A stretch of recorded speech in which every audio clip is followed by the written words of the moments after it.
Charlotte Motor Speedway. They're lean, they're mean, they're 5 to 7 horses, a man and machine.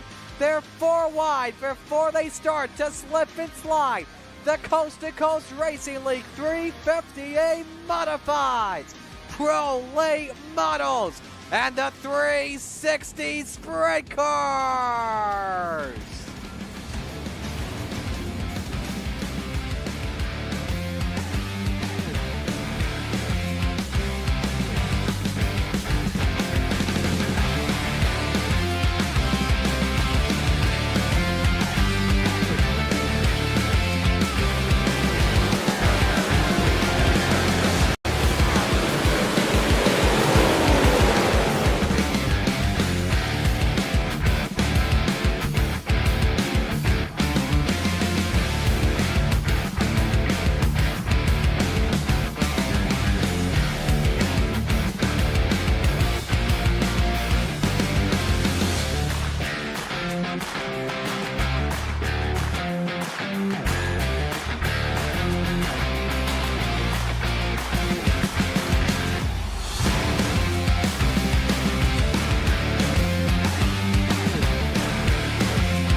The summer has ended, classes are back in session, and in a few weeks the fall foliage is about to begin.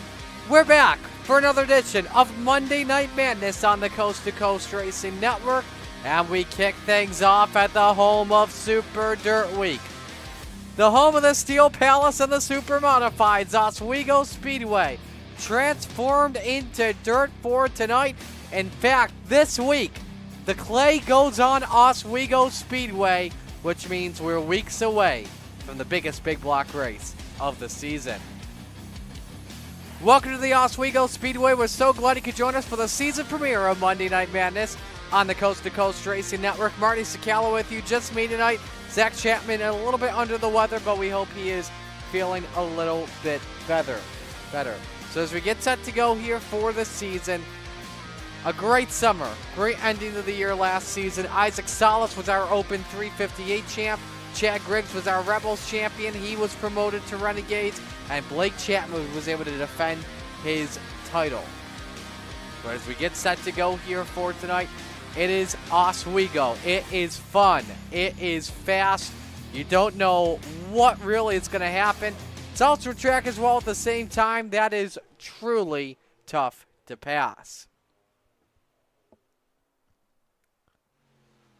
So practice currently underway. We are moments away from beginning our qualifying. And the quickest driver on track is the man, the 51, Clay Christopherson. Has an 18.297 as we got some other drivers out on the racetrack, including Sam Bachman in the 107, finished second in the championship last year. He's one that wants to get that title back, that's for sure.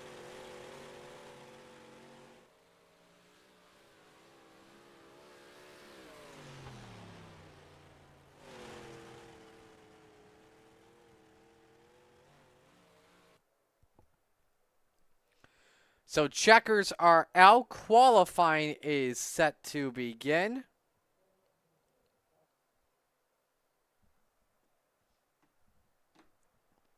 And of course, you'll see your favorite drivers' times pop up on your screen. 2 minutes for each driver to qualify. And first driver on the racetrack, we'll keep an eye out on him. That's the Philly Flyer, Trevor Giroux in the 075. That makes his way off of turn number 2. 5/8 mile racetrack, the Oswego Speedway. Was there last week for Classic Weekend. Congratulations to Tyler Thompson on picking up the win in the Budweiser International Classic 200. Now I hear that he is looking for a big block ride. Wants a chance to sweep the big races at Oswego this year.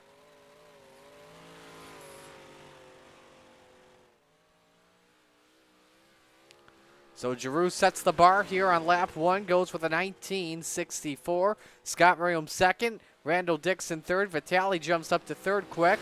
Dean Reynolds up to second as he's at a 19.71. Remember, if you're new to this series, green means that the drivers are working on their best lap. Purple means they're working on a pole lap. Here comes the number 79 Dirt Vision ride off for turn number 4. Checkers are out for Dino. Quick time, Isaac Salas on lap number 1. The Venom Racing ride with a 19.32. He is the first ever modified winner at Oswego in Coast to Coast Racing League action. Checkers wave on slide job. Second lap time is just off by 0.04 of a second. Sam Bachman to the line is slower on lap 2, but a 19.53, good for second quickest. 15 seconds left in the practice session. A great car count tonight. 29 drivers with us. So with that, we will have 4 heats, which means Scott Real, Michael Vitale, Randall Dixon, Jason Butterfield are your provisional pole sitters, and that appears to be the case.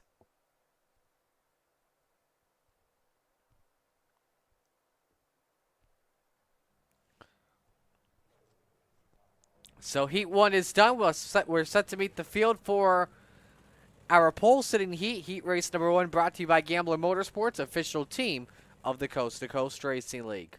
Scott Rayom, slide job Scotty on pole position. He's in car number 4. To his outside, it's Superman Kurt Schatzer in the 218. Row number 2, Clay Christofferson in the 051.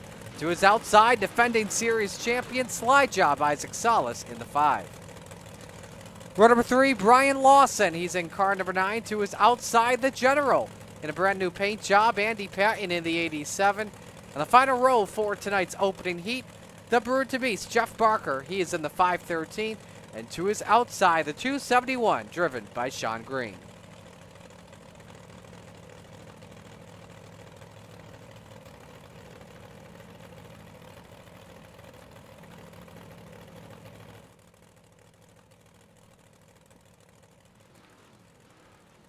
And as we get set to go for action here tonight, let us know who you are rooting for in the chat.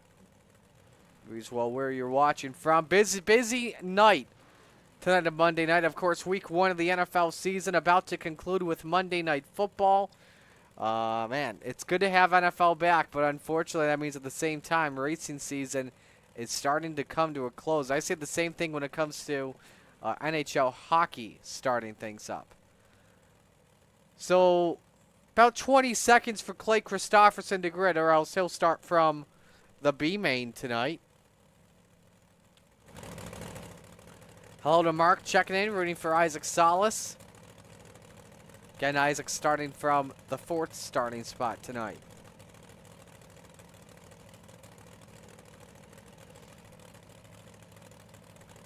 So no call for Christofferson on the grid, so if he wants to take the green flag, he will have to do so a couple seconds after it flies. Our field is set to go racing, so the advantage to the inside line is Brian Lawson and Jeff Barker each move up a spot.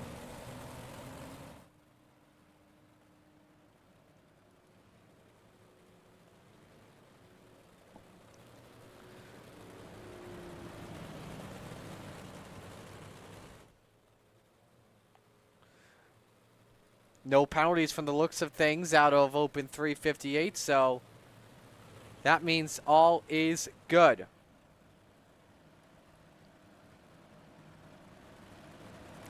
So the winner starts on pole for tonight's 30-lap feature. It's a 6-lap heat. Top 4 drivers qualify into the feature. We are green.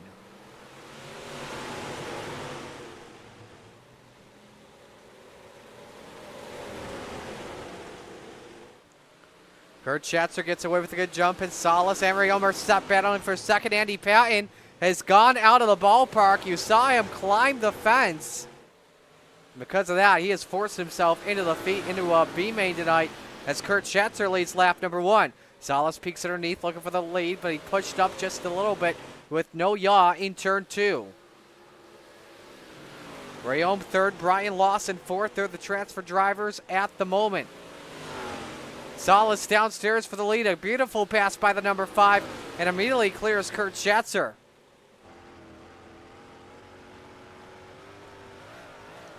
Schatzer looking for a good exit in the Australian exit off of turn number 2. But unable to get that to work there for right now. Also watching the battle for third as Brian Lawson follows Scott Rayo. Let's go on board with Slide Job, Scotty. Take you on board for a lap here around this place.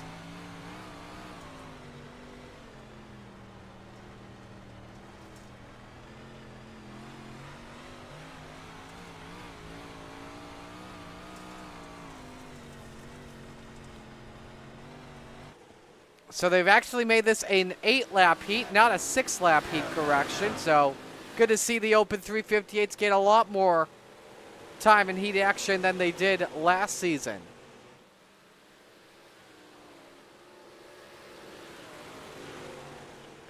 Jason Butterfield in the chat rooting for Venom Racing. Has his Venom driver Isaac Salas up front. He is checked out of the hotel. 1.5 second advantage on Kurt Schatzer as he has 2 laps remaining in the first heat. You go back to the battle for second. It's Rayom is getting closed in on Schatzer just a bit. The number 4 was 400ths better last time by.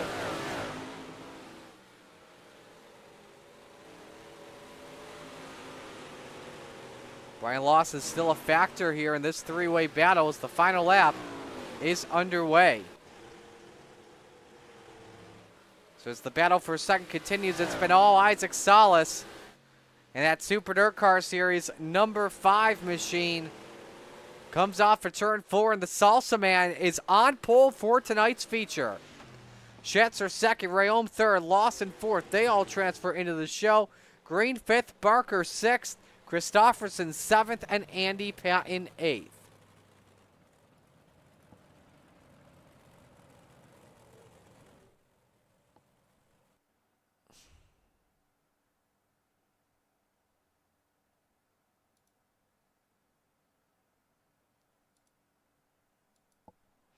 We now move on to heat race number 2, brought to you by Regency Home Inspection.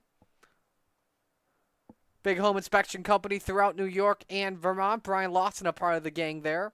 So make sure you go get some help from him if you're looking to get some homework done. The jokester Michael Vitale on pole position inside of row number 1 in heat 2 to his outside. Brian Dickens of the Hammer Down Racing number 122. Row number 2, the Ant-Man, Anthony Morano in car 32 to his outside. It's Sam Bachman in the 107. Row number 3, Dan McLaren, Soupy in car number 88. To his outside, it's Jake the Snake Henry. Henry in car number 171. Final car on the grid this evening is Kelly Wheeler in the 110.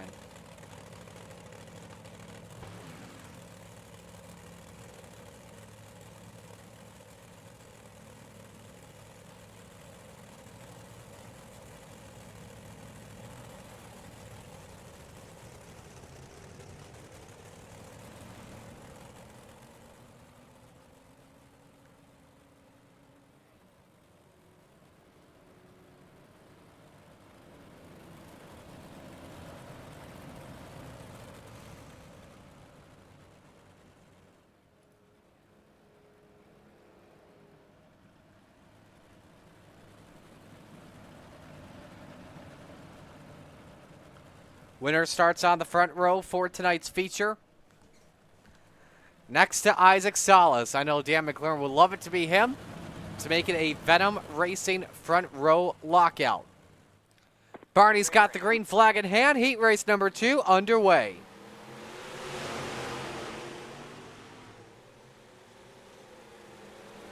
Good jump from Vitale. It's Dickens and McLaren. Duke at it for the second position. Bachman, though, on the tail of that 122.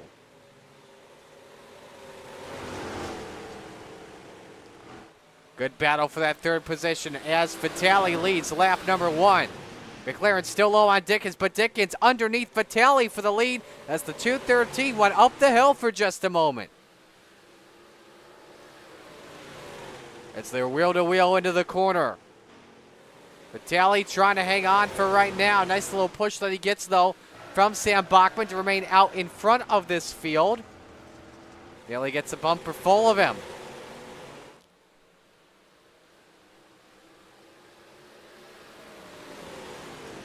Bachman up 2 spots in the second position, was second quickest in qualifying. Now bumper to bumper for just a moment. Tucks it back in line, though. On board Bachman as he tries to find his way past the jokester. Takes a stab at it for the race lead. We'll see if he can get it. Meanwhile, Dickens and McLaren make contact in the corner. The 122 luckily able to hold on as that's the battle for third. Meanwhile, Kelly Wheeler, who started 7th, up in the 5th position, looking for a transfer spot into the show.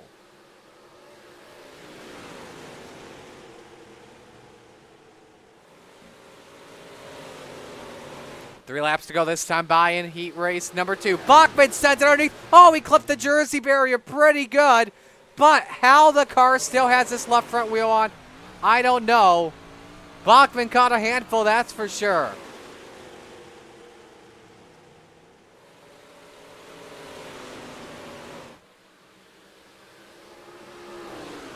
Two to go.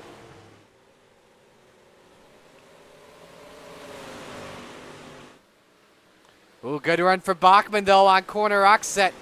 Using Vitale's line, but he's just so good there. The 213 able, though, to fight back, and Dickens could play a factor in this one, too. Final lap underway. Bachman clears Vitale with no yaw in turn 2. Crisscross by the jokester. Down the back chute, final time in heat 2. Who is started on the front row? Slide job from Vitale. Bachman able to counter it back. Side by side to the checkered flag. Way too close to call. Vitale at the line by SDK by 11 thousandths. I don't know. I gotta look at iRacing just to double check. But it looked to be Vitale. And it was Vitale. 12 thousandths of a second he took it by.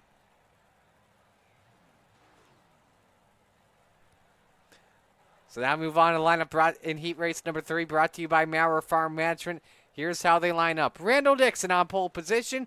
In the 011 next to him, Logan Wentz in the 118. Row number 2, it's Trent Verstraeten in the 088. Next to him, it's Gavin Chatham in car number 99. Row number 3, it's G.J. Boydell. Good to see him back with us in the 014. To his outside, Bob DeGood in the 7. Final driver on the grid here tonight, Gary Sigelkow in the 25. Bear with me if I get a little bit distracted. I got 2 kitties that are having a little fun with me.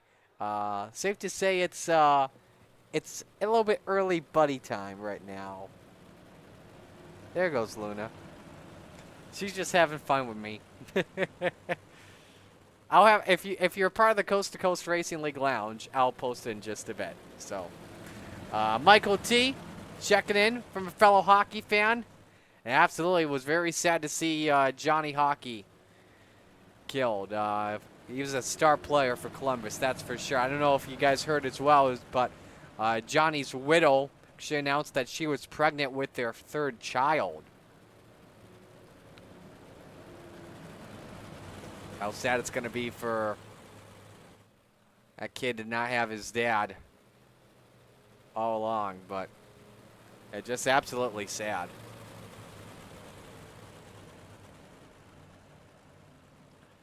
All right, Heat 3. Brought to you by Maurer Farm Management, official sponsor of the retreads. 8 laps, top 4 transfer to the show. Everyone else down into the B main. Green flag is out. Here we go.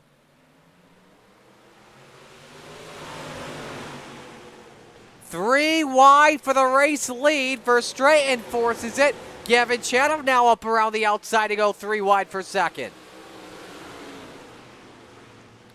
Bob DeGood is thinking in that 7, boys, please just race each other very hard so I can get a chance at a transfer spot. Side by side for second and for fourth.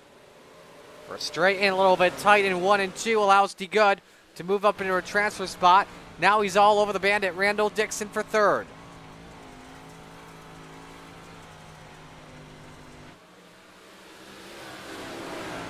And now DeGood has that fourth spot by 1/10 of a second at the line. Held up though by the 011. Verstraeten may try to bite for fourth.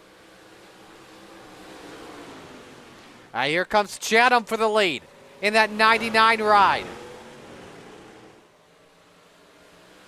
Unable to find his way past Logan Wentz there. Chatham, though, the quickest driver on track at a 1979 that last lap. Wentz a 1991 his last lap, but his best lap of the race is also a 1979.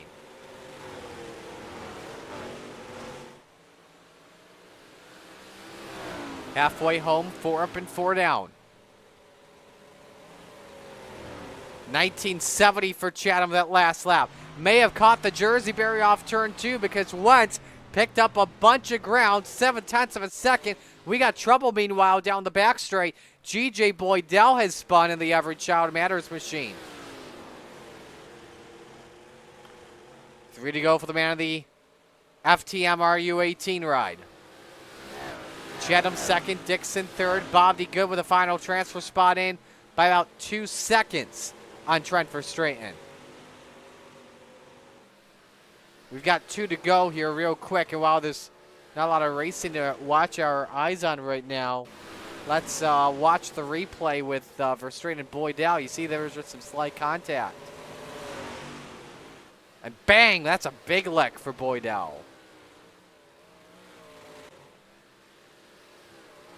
Final lap, meanwhile, underway for Logan Wentz at that 118. Just under a 1 second lead on the bandit in Randall Dixon. And as he goes through turns number 3 and 4, checkers wave. Logan Wentz starts inside row 2 low. Wow. Randall Dixon cost himself a couple spots by getting tight. Gavin Chatham moves up to the runner-up spot at the end, and Bob DeGood has the final spot in. Trent Verstraeten, Gary Sigelkow, G.J. Boydell all will have to race their way into the B main.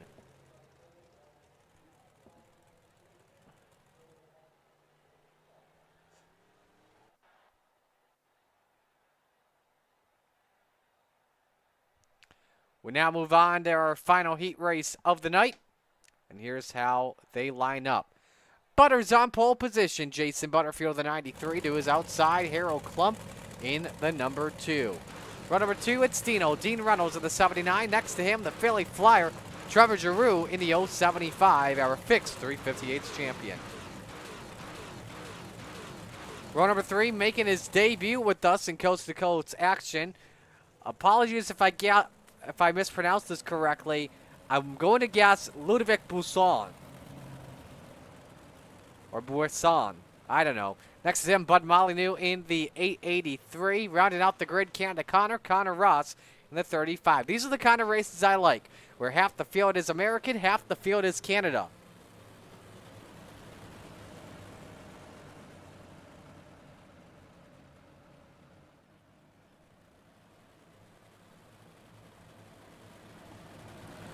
So ready to go green for heat race number 4. Winner starts to the outside of row number 2. Butters, Klump, green flag waves.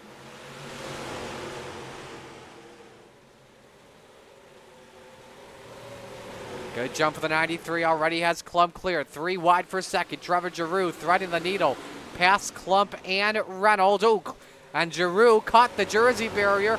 Falls back a plethora of spots down to 5th.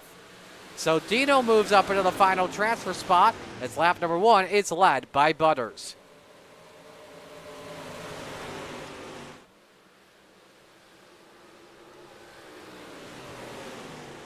Good race for third between the 79 and the 883. Dino with the preferred line on corner exit, and Reynolds is up to third.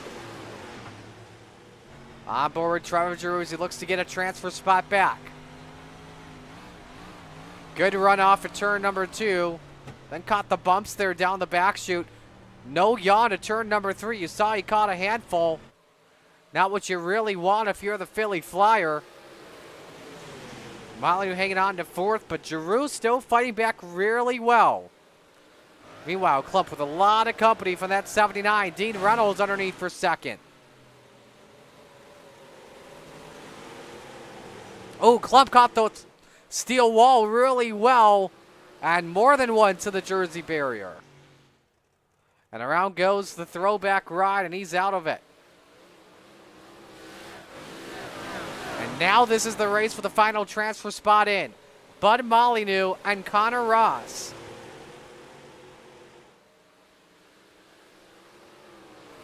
Canada Connor started back in 7th. And now he's got the final spot in the show. This is the battle we are all going to be watching very closely here tonight.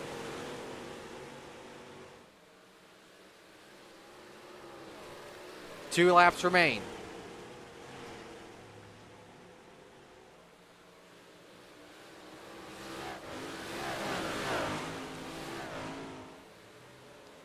Coming to the white this time by.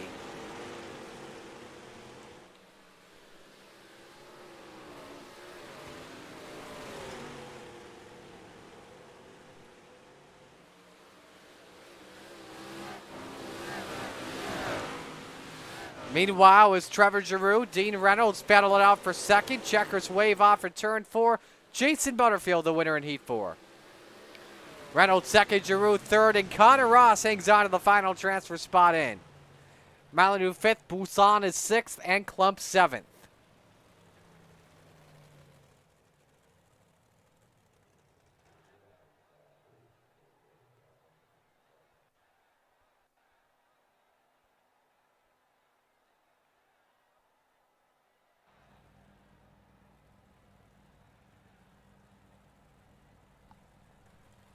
So now we move on into our B main. And with that, here's how the field lines up. Sean Green on the pole in the 271 to the outside. Kelly Wheeler in the 110. Row number 2, Trent Verstraeten in the 88. And next to him, it's the driver of the 883, Bud Molyneux. Row number 3, the Brood to Beast, Jeff Barker in the 513. And the Ant-Man, Anthony Morano in the 32. Row number 4, Gary Sigelkow in the 25, and Ludwig Boussois in the 72. Rounding out the top 10, Clay Christopherson in the 51, and Jake the Snake Henry in the 171. Row number 6, G.J. Boydell with the 014, and Harold Klump in the 2. No call to grid for the 87 of Andy Patton.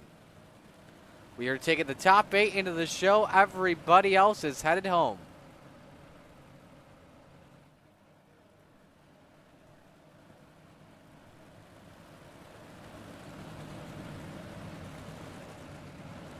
Steve King Foundation pace car already on pit road as the B main's underway. Already a stack up going into the corner as Green and Wheeler battle it out for the race lead. Wheeler in that 110 able to clear early. We go to the race for 8th. Clay Christopherson, who missed the call to grid, already into the final transfer spot. And now they're playing bumper cars in the race for 9th, and a big crash. Boydell in the wall. Luckily, he keeps it straight. He'll need help for a pray to the heavens if he wants to make it on in. Now Christopherson thinking about getting risky with the biscuit. Thought about going for the 2-for-1 special.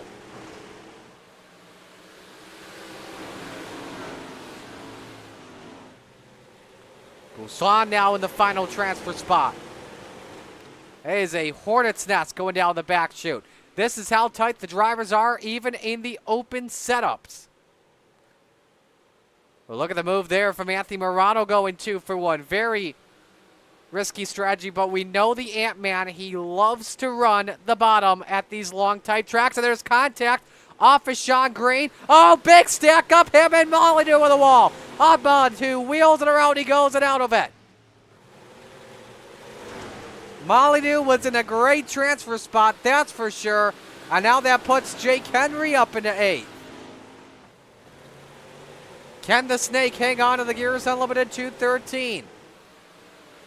Morano, when he looked like he was going to be in 3rd in the end. Oh, G.J. Boydell off the pace of the 014, but he's a lap down. I don't think he realizes he's got left front damage to his ride. And this contact with Sigocal, who gets loose. Klump able to pass him. Boydell at this point may need to park it here just to be safe than sorry. And just get ready for the Rebels race in a bit.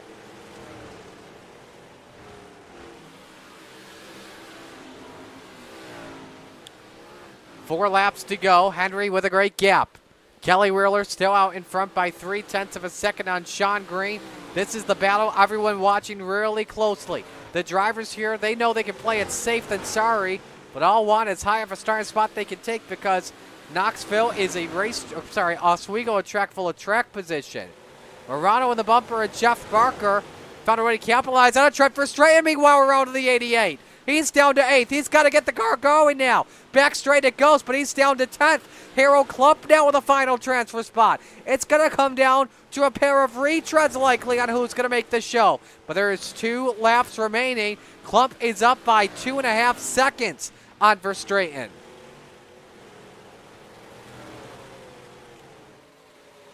Meanwhile, we're still watching this race for the lead. I hope Sean Green knows that this is not for the feature win as the final lap is underway.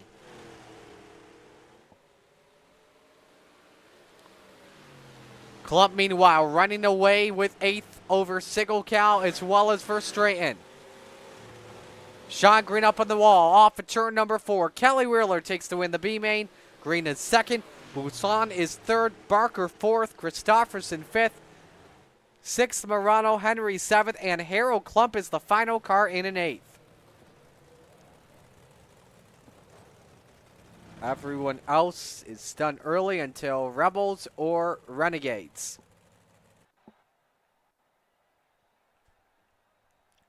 So we'll take our first break of the night. When we come back, we'll get set to go for the Open 358. Stay with us on the Coast to Coast Racing Network.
You're watching the Coast to Coast Racing League Open 358 Dirt Modifieds on the Coast to Coast Racing Network, presented by Regency Home Inspections. Now let's go racing.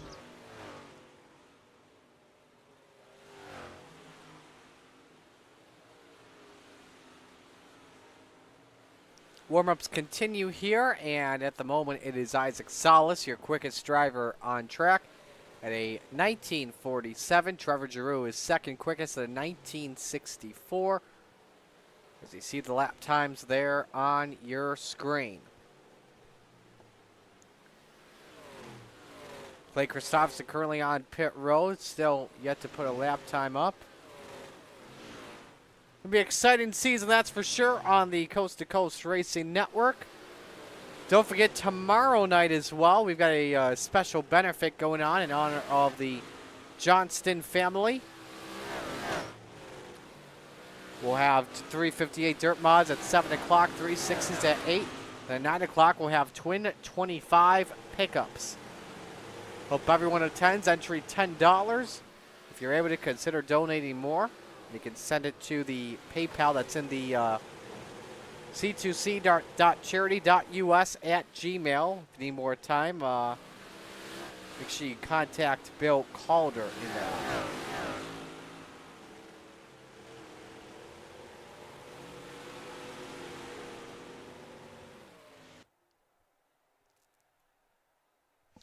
So we get set to go here for the action tonight. Let's meet the field and give you the RSN Trackside starting lineup. On the pole, it's slide job. Isaac Salas in the 5 to the outside. Michael Vitale in the 213. Row number 2, Logan Wentz. He's in the 118. And Butters, Jason Butterfield in the 93. Row number 3, Superman, Kurt Schatzer in the 218. And Sam Bachman in the 107. Row number 4, Gavin Chatham in the 99, and Dean Reynolds in the 79.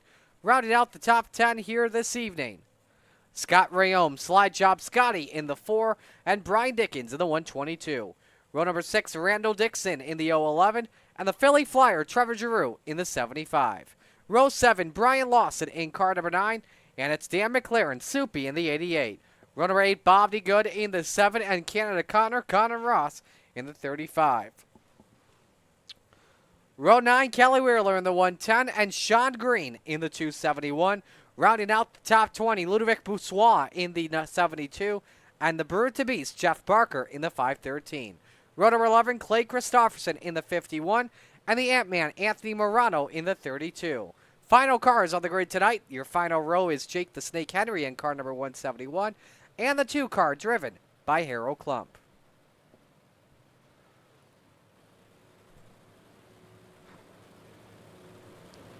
Picks to win our feature tonight. I think I'm going to go with Salas from pole. I don't think anyone can beat him. Let us know who you're rooting for here tonight. We'll give you some shout-outs live and on the air.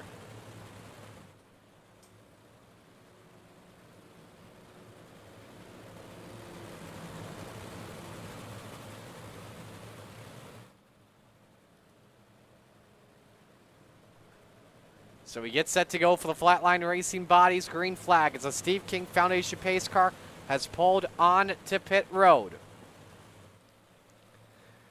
First time this season, it's time to shake and bake. Isaac Salas and Michael Vitale set to bring us to green here at the Clay Palace. It's time to get it on.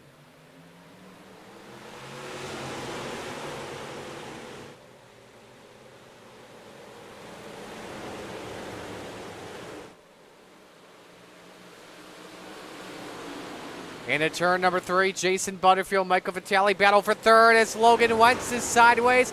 Got a bumper from the jokester. Nearly forces it 3 wide as Isaac Salas leads lap number 1.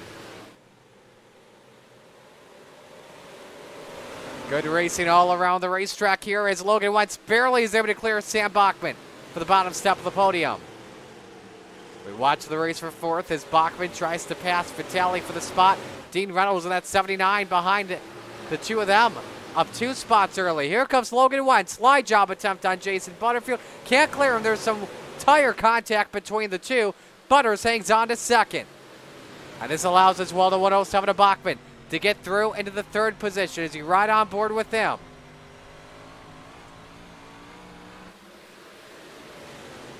Meanwhile, Isaac Salas has already run away a 1975 quickest lap of this feature so far. Bachman looks low. Butterfield shuts the door, now has to search up top. Here comes Wentz once again for that bottom step of the podium. He wants third back pretty badly. And now Bachman gets Butterfield a little bit loose. But luckily he's able to catch it. Dean Reynolds still rounds out the top 5 as he ride on board with Bachman. Logan Wentz now downstairs for the 3rd spot. We got trouble behind them. Jeff Barker is around. Sean Green and Ludovic Boussois is around. The accident has been cleared, though, as we stay green. Back to the race for second. Logan Wentz finds his way through. Back up to P2. Oh, and Butterfield gets into him. Wentz with a terrific save. And Butterfield takes out the boilerplate. That puts him into the pits. He's done for the night.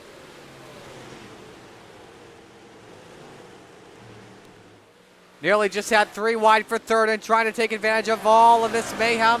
Now the 79 of Dean Reynolds is looking to do that. And he cuts off Kurt Schatz with a 218 to the wall. And Gavin Chatham, they get together. Ooh, look out, that's going to end ugly. No, Schatzer. And the first yellow flag waves. Pulls it to a stop.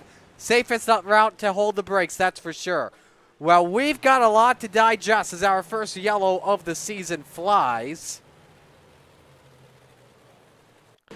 Let's look at first Jeff Barker, Boussois, and Sean Green, see how they all got together. Boussois must have taken out the jersey play, and there was Green and Barker, so that was in the back. That, I don't think, in my opinion, really needed a caution, and everyone was able to get it back going.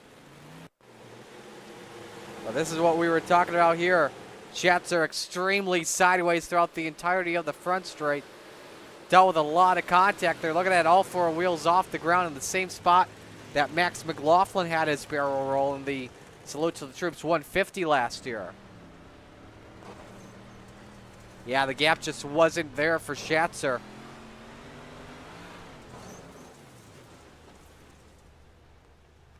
And Schatzer looked like a bucking bronco. And I got to put emphasis on those B's, or else you may think the other way.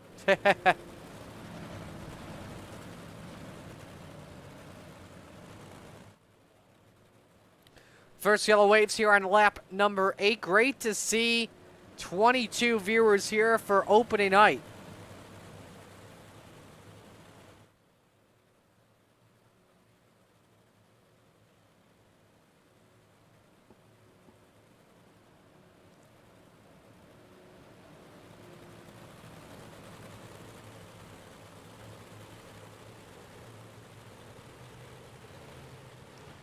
Lights are off. We go back green this time by Isaac Salas, Logan Wentz, row 1. Dean Reynolds, Sam Bachman, row 2. Trevor Giroux, Gavin Chatham, row 3. Michael Vitale, Brian Dickens, row 4. Dan McLaren, Scott Rayome round out the top 10.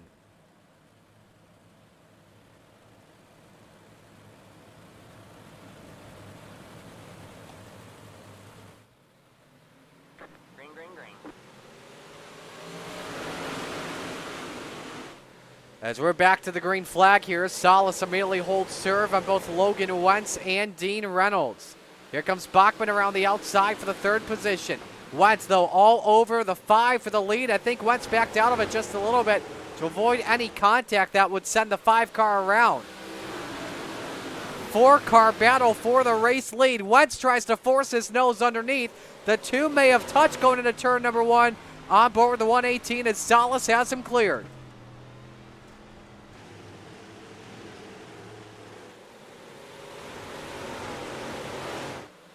Reynolds, meanwhile, passes teammate and Bachman for 3rd. So it's Venom Racing leading. FTM 2 through 4. Venom rounding out the top 5 with Chatham and his own team in 6th. First time tonight we take a look at the 5-lap average. And right now the best car is Isaac Salas. I'm interested in seeing how this will change. Both really well at the moment. But you can clearly see that Bachman has been fading lately as you see Salas maybe having some internet issues. The Philly Flyer, Trevor Giroux, trying to attack on Bachman for 4th. You just saw in front, Dean Reynolds testing out the slider line to see if that's working out pretty well. Comes on board trying to make sure that Bachman doesn't show his nose underneath.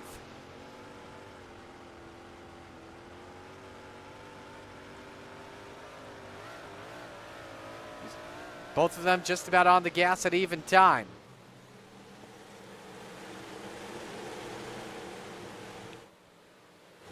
Got some other racing here. Brian Lawson, Randall Dixon, or Michael Vitale, excuse me. A lot of good racing going on mid-pack. Anthony Morano right now, your biggest mover, started in 22nd. He is up into the 10th position for the first time today.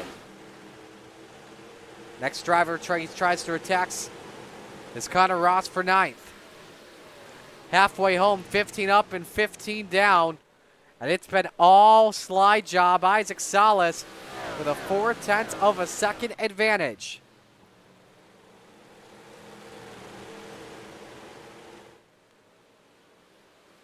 Drew still working on Bachman Bally to get that 4th position. Well, this allows Gavin Cham to close in, try and get a chance to strike for that final spot in the top 5. On board with the 99 car.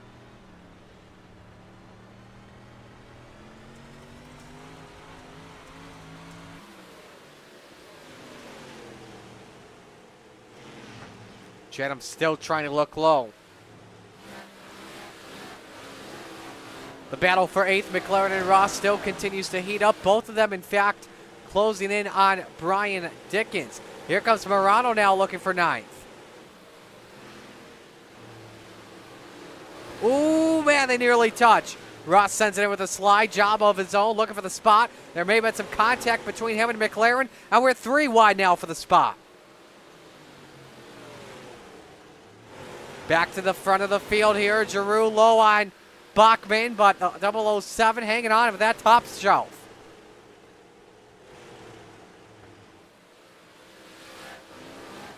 Oh, Bachman in the wall, pretty good. Luckily, the car did not catch any air, so was able to stay on the track. And because of that, he just lost 2 spots. Giroux up to 4th after starting 12th, and Gavin Chatham moves up into the top 5. Bachman tries to counter, so we have 10 laps to go. We're coming to 9 this time by.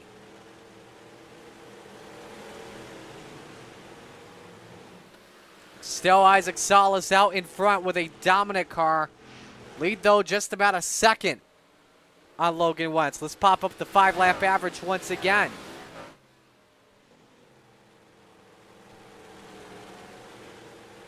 There's been a little bit of chitter-chatter there when it comes to that. Still watching this race for the 4th spot. Chatham, does he have a car set for race end? Has he saved enough tires to maybe get past the 75?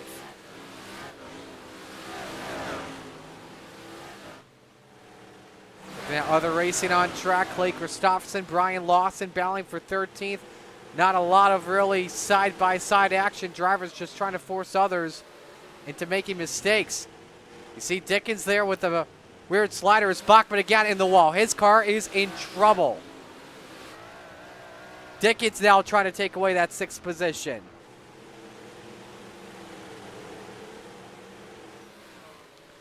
But yeah, Bachman definitely hanging on for dear life in the end of this one. Here's the battle for 4th. Chatham downstairs.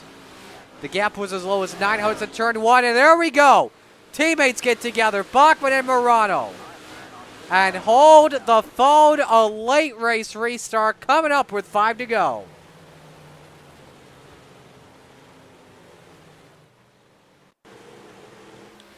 Again, we've been seeing Bachman's car start to go away for a while, but that time that was just Dickens getting into him with Morano nowhere to go, so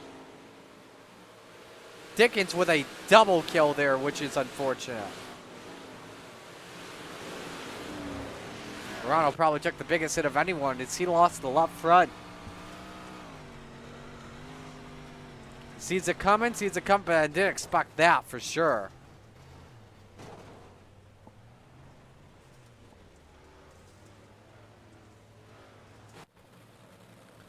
Tough break for, I believe, our 358 champ, if not the big blocks champion this season.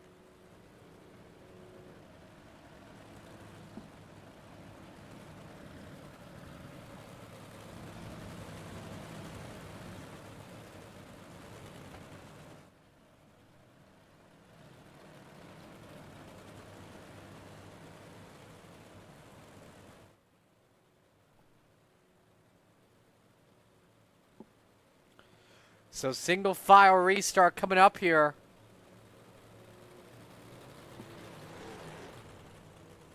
With 4 laps remaining.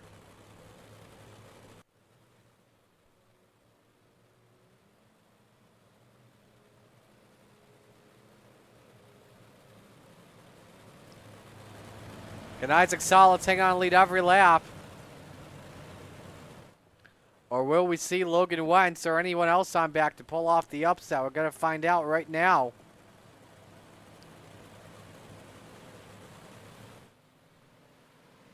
Five-lap shootout underway.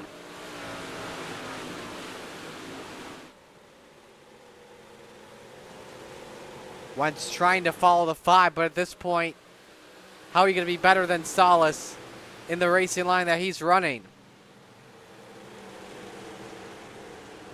That's now the question that everybody is wondering. 4 laps remain for our defending series champion, trying to start his title defense out with a bang.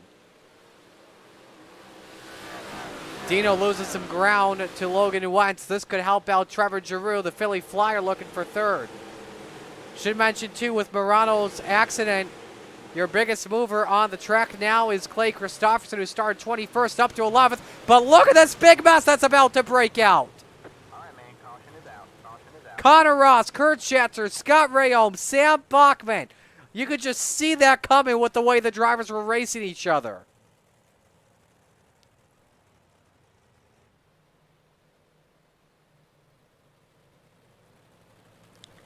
That was definitely ugly. Here's a look at what happened. McLaren catches the Jersey barrier. Contact with Bachman. Rayholm gets Cyrus. It's like everybody gets into everybody. That's incredible. From our aerial cam.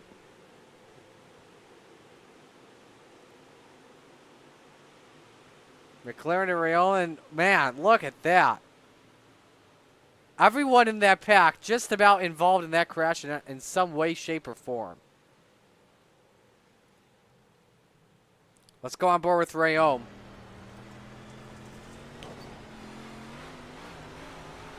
He's got 1 bullet dodge.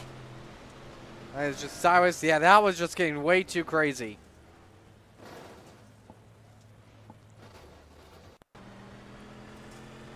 Here's the onboard with Kurt Schatzer. Now, he was minding his own business. He was in the back of the pack here. And there's just a traffic jam pretty much. And the rear end was clipped from Connor Ross. There's Bob DeGood that's also involved. And same with Anthony Morano, too.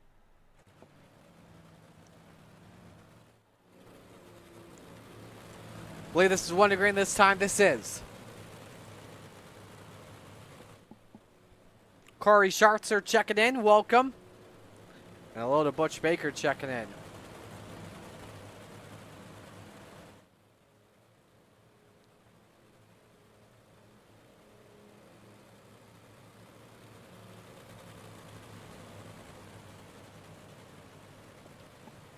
A green-white checkered to the finish.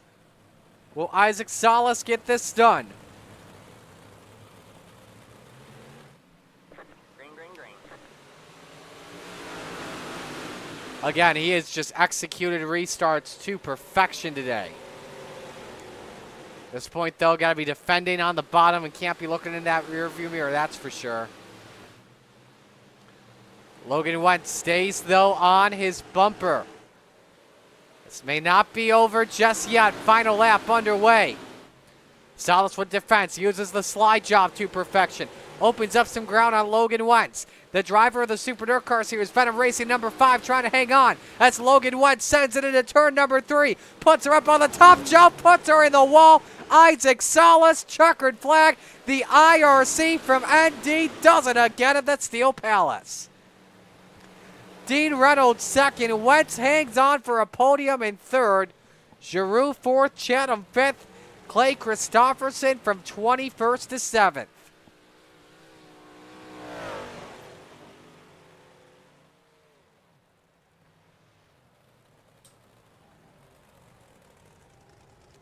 Isaac definitely taking this one in as he parks it in And Oswego's victory lane. We'll get a podium from the top 3.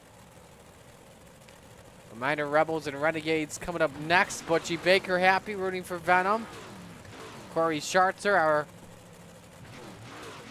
big F1 fan, also tuning in as well.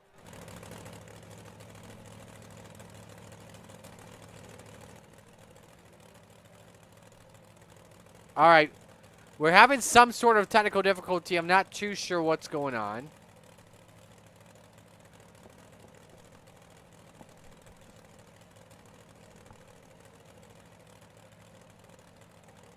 All right, we're going to step aside and go to break here. Actually, we won't step aside and go to break.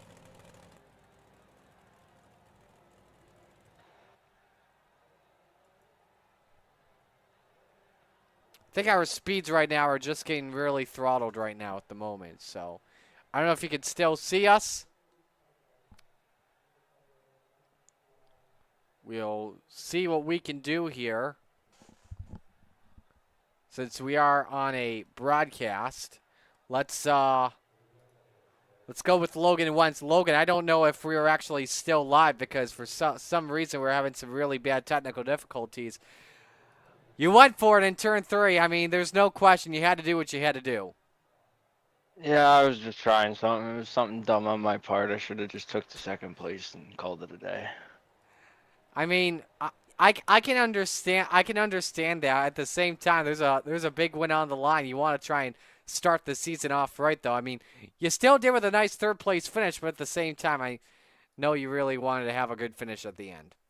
Oh, most definitely. I was really trying to put the pressure on Isaac, but the track was so one lane, and he wasn't making any mistakes, so I couldn't capitalize on anything. If I didn't hit the wall in 1 and 2 before the last stretch of cautions, I probably could have had a chance at him, but I just made a mistake. Who do you want to give shout-outs to?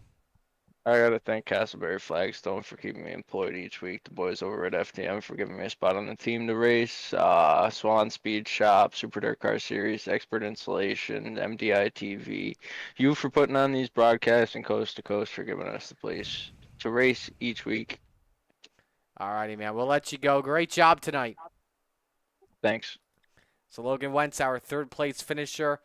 Let's go to the man that took advantage of it, the guy that finished in 2nd. In Dean Reynolds. Just making sure we're still live. We're good. So, Dino, you're putting clay down on this baby this week here. And guess what? You got a 2nd place finish out of it.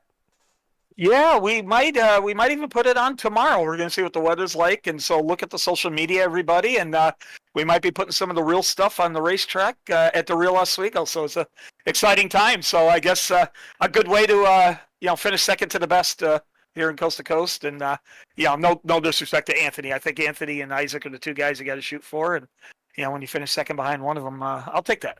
Of course, I've got like way too many seconds, but I'll take it. How'd you feel about this race car tonight as a whole?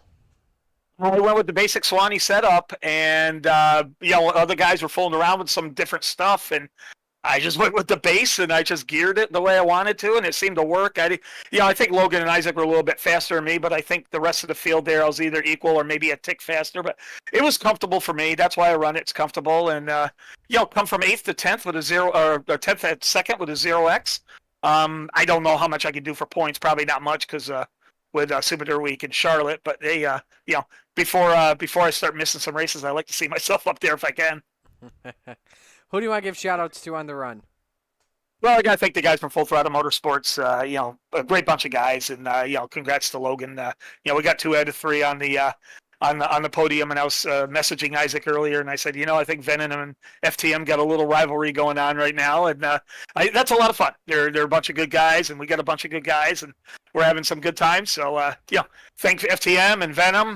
Marty, thanks for stepping up with the telecast once again. Always a pleasure to talk to you. Good seeing you yesterday at Wheatsport as well. And, got to thank Regency Home Improvement there, Brian Lawson, for doing the sponsorship so we can show this off to our families and stuff. So that's a lot of fun. And, got to thank Swan Speed Shop. Again, if you're looking for open set 358s, Swanee does do 358s. I know a lot of these speed shops want to do big block sets, but Swanee likes to do 358 sets. And if you do code C2C, you get 20% off his subscription. So I believe it's like $40 for a 3-month subscription, but you have access to every single setup he has. Big block, small block. He's even dabbing into these new mini stocks. He's a family man, so he's starting to slow down. So he went into the mini stocks. He's a Wapa guy. Yeah, yes, he is. Good point. Good point. We'll have Fowler in on this. Yes, we'll have to have Fowler in on that. So, but a lot of fun. Congratulations, Isaacs and Logan, and we'll see you in Renegades. All right, yeah, you as well. Nice job on that code work, by the way. I think Blake's got a challenger. Yeah, we're 5% more. Come on, Blake, step it up. Yeah. Exactly. Although I don't have delicious popcorn, I got fabulous setups. That is true. That is true. There you go. All right, Dino, great job. All right, buddy. Take care, man. See ya. All righty, so that's Dean Reynolds, our second place finisher. Now we go to Victory Lane, your race winner tonight, your dominant race winner as well. Isaac Salas getting the job done. Man, IRC from ND, what a car you had tonight. Yeah, that bad boy was stout and probably like 95% of the night there. It was pretty awesome. Where did you feel this car was better compared to everybody else? Oh, early I could get that bad boy to just kind of go where I wanted, kind of, get the lane. It did start to go away in the entry of 3 a little bit, so I got to definitely take a little bit of time to kind of help the car set up for 3 and 4, because that's kind of where you really make up a whole lot of your time, if I'm being honest. But yeah, it was a very well balanced car. It was tight enough to where it felt like a normal iRacing set. By the time we were at the end, it felt like I was driving on a tacky track. Did you notice as well? Did you notice Logan Wentz try and make that move in the final corner? I heard his engine go from left all the way to right, and so I kind of figured that he went full-blown slider line. And I guess I don't know how close it was to making it work. I know Top had kind of mostly disappeared in 3 and 4. But if I was him, I'd probably be doing the same thing. So. Well, hey, another dominant win, man. Who do you want to give shout-outs to? Yeah, I appreciate that, Marty. Big shout out to all the Venom Racing guys. It was, I think that was 4 guys in the top 10. So it's always good to see them show out, and especially when we're all on together. It makes it a lot of fun. Dean, the Super Dirt Car Series, good to see him give P2, man. I love being the boss. I won't lie to you.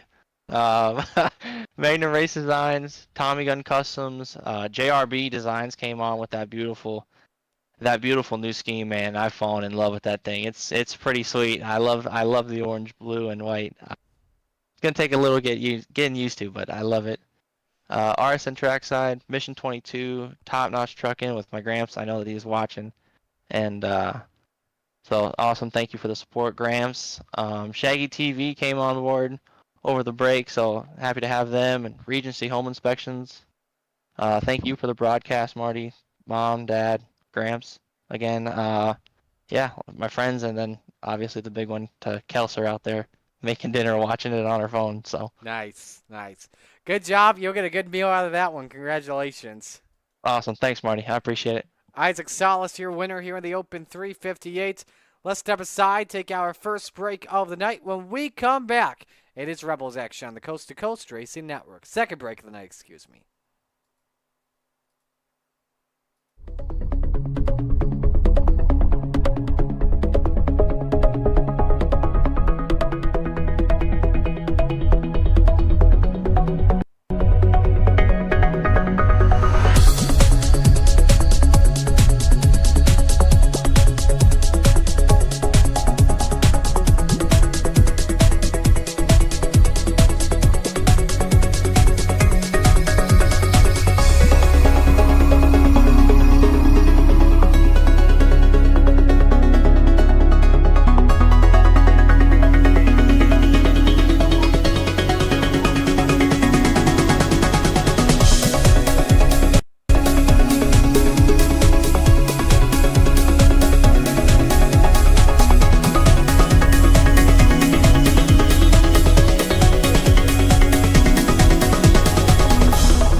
It's time for another edition of RSN Trackside, powered by Bob Johnson Auto Group on Rock Sports Network. Gets on the champion.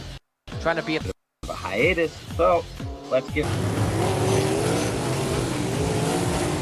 Tonight we'll be talking about it.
Outpouring of love was amazing. These dollars had come together to support us, and we realized, no, we didn't want to use them for us. We wanted to use them to help others. The foundation has done so much for so many people. It helps any family that has somebody, whether it be a crew member or one of the drivers, that get hurt. We can help them to get through the situation. I was injured in a non-wing sprint car accident that broke my neck and left me with a spinal cord injury. I was in the hospital 8 months, and that got really, really expensive, so having that extra help to help push me and my family forward was a big deal. I was involved in a pretty gnarly sprint car crash. Found out my brain was swelling and bleeding. Pelvic bone was broken. I had 2 cracked vertebrae on my back, and I was in the ICU a little over a week. The Steve King Foundation reached out to my parents. We received a donation from them. Immediately, they started me on what's called neurofeedback, and insurance did not cover the neurofeedback appointments. So we received another donation from the Steve King Foundation. It really helped a lot, and I just want to say thank you. Thank you from the bottom of my heart to the Steve King Foundation for everything that they have done for me. This last Sunday, I got to turn laps in my modified here. That was my first laps back in a race car since the accident, and I truly believe that if it wasn't for the Steve King Foundation, I wouldn't be able to do that or be where I'm at today. Yes, Steve's death is the reason the foundation exists, but it's Steve's life, and it's the lives of racers everywhere, is the reason we're able to do the work we do.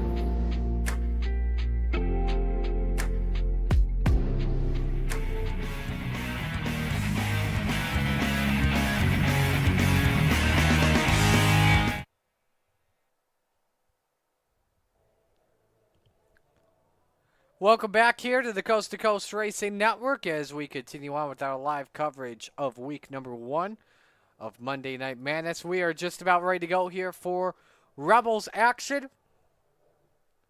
Again, we're so glad you could join us here once more on Coast to Coast. Marty Sakala with you tonight. My buddy Zach Chapman is currently under the vents right now. We hope he's feeling better, though, and hope he's tuned in at least. Hope he's enjoying this. Chad Cote checking in and says Dean always calling it the telecast. Well, I think that's what you get used to calling it, right? Because I'm pretty sure, I think when you're watching a race on Dirt Vision, they always call it a telecast, right? Ironically, I say it as the Dirt Vision logo pops up.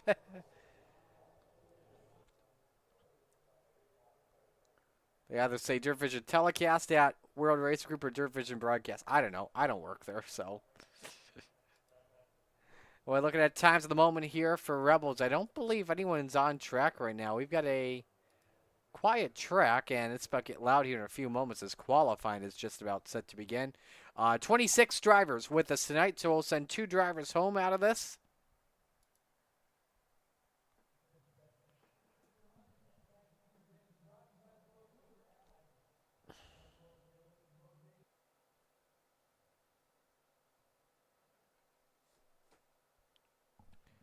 So we are just about set to go for action. Who'll be the first driver we watch? We'll watch the driver, the number 58. That's Clay Johnson.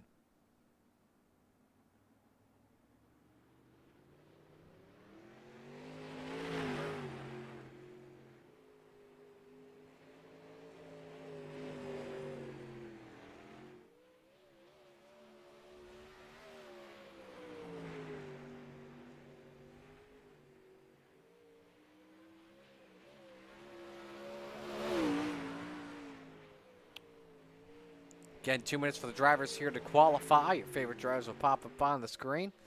Johnson, the number 58, will set the bar first. However, though, it's Anthony Morano that goes quick time at a 17.36 in his number FTM 32. Dylan Berg currently second quickest in the number 14. See if anyone else pops up in the purple here. Second lap for Morano. He's quickest in sector 1, but off in sector number 2. Dan McLaren just moved up to second quick, but he may have caught the wall there. We'll check and see if this is a valid lap, and it is. Quick time, 17.28. But Isaac Salas' teammate goes 17.26. Both of them ripping the lip in 3 and 4. Here's Brian Moore Sr. on the 5.58 off of turn 4, 7th quickest, and he'll stay in that exact spot. Gary Offa, 12th quickest in the GoPro, number 94. 18.15 on lap 2. Chad Cote just wrapped up his qualifying lap, better than 9th, 17.76.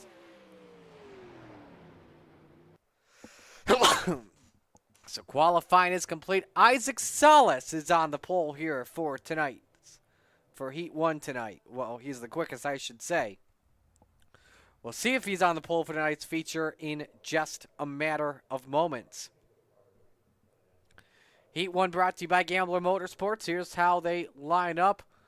Ludovic Boussois is on pole position in the 072. To his outside, Sam Bachman in the 107. Row number 2, the return of Brian Moore Jr. Been a while since we've seen him. He's in car number 09. To his outside, it's Slide Job, Isaac Salas in the 5. Clay Johnson, the inside of row number 3. He's in car number 58. To his outside, Zach Neubauer in the 52. Rounding out the grid for tonight, Logan Wentz. He is in the 118.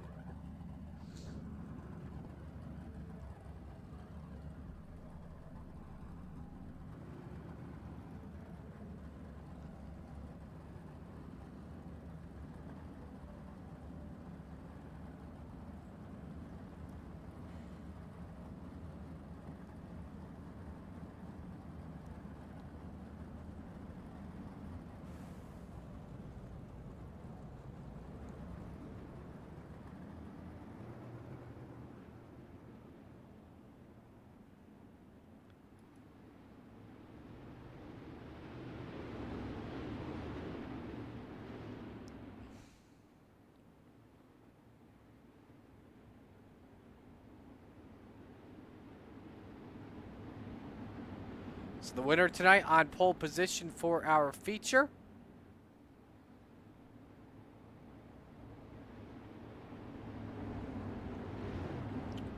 Top 4 drivers transfer. We'll go an extra lap here.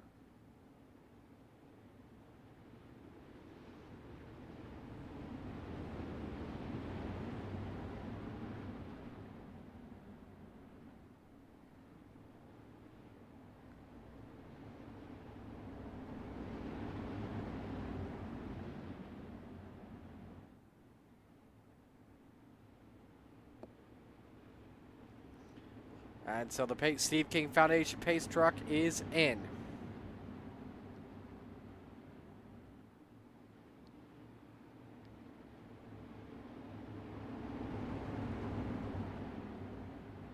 Green flag, green flag. Winner on pole tonight. Green flag is out. Heat 1 underway.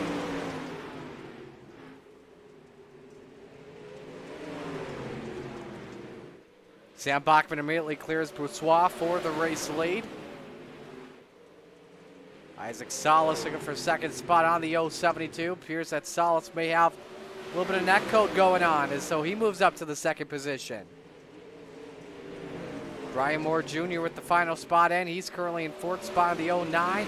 Feels the bumps out of turn number 2. Solid slide job for the lead. Contact. Bachman goes around the 107. Boussois collected. Moore Jr. also involved. So Boussois with no front end damage, even with the contact.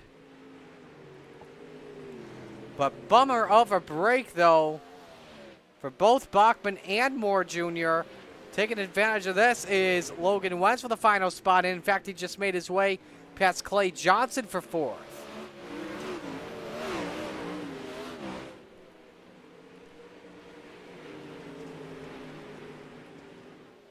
Gonna get a look here at the replay when we can. Another angle of it.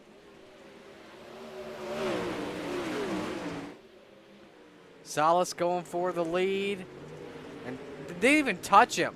Locked out the brakes and nothing he could have done, unfortunately. Let's go back to the race for the final. Actually, this is for 3rd, I should say, as Wentz has made his way past Neubauer. Meanwhile, Brian Moore Jr. trying to rack some more places up.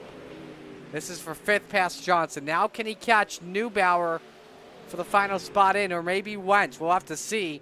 2 laps to go, and Moore Jr. is right there on the tail take of the 52. This is the battle for the final transfer spot, folks. Wheel to wheel into the corner. And Moore was at a 17:43 last time by. Neubauer held up, they touch for 4th. Meanwhile, checkers wave, Isaac Salas with the win as he runs out of fuel. The battle for 4th at the line, Brian Moore Jr. steals it. And a 17:83 that last time by. With 2 to go, he was the quickest man on the track. Could be a little something to keep your eye on. Heat 2 brought to you by Regency Home Inspection. And here's how they line up. Gary Offit on pole position, the 94. Next to him, the Goose, Chad Cote, in the number 11. Row number 2, the General, Andy Patton in car number 87. To his outside, it's Soupy, Dan McLaren in the 88. Row number 3, Corey Denson in the number 91. Hook 'em up horns. To his outside, it's the 789 of Cale Bixler. Final car on the grid tonight, the captain, Gary Taylor in the 34.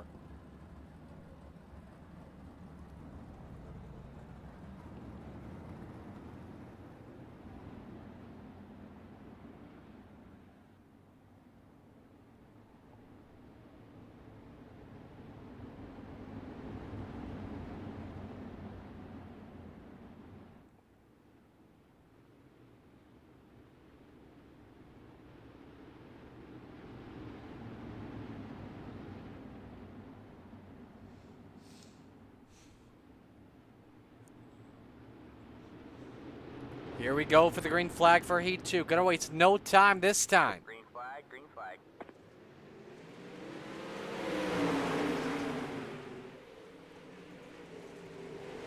Good hard racing for a second already between the pair of Canadians, between McLaren and Cote, while Gary Offit has already cleared them both. Andy Patton, final car into the moment. It's lap number 1. It's led by Gary Offit. Chad Cote, Dan McLaren, both following the driver of the number 94. The Goose closed in just a little bit. McLaren with some contact to the 11. Here comes Andy Patton with the General trying to capitalize on that. Cote for the lead. They're side by side through 1 and 2. Ooh, McLaren threading the needle. Went low on off foot. Who's got the lead of the line? Give it to Cote. They're approaching another Canadian for lap traffic. That's Gary Taylor in the 34. Meanwhile, McLaren, top shelf where Mama hides the cookies, takes the lead away from Chad Cote. Oh, but McLaren in the wall, damaged the right front. Saw it dangling for just a moment. Can the Goose close in? Lost 3/10 that last time by. Taylor pulls off, lets the leaders go through.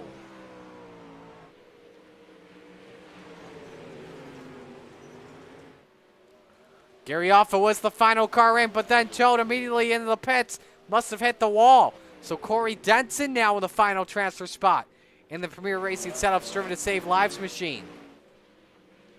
McLaren's last lap, quickest man out of anybody. At a 17:72 as we come to 2 to go.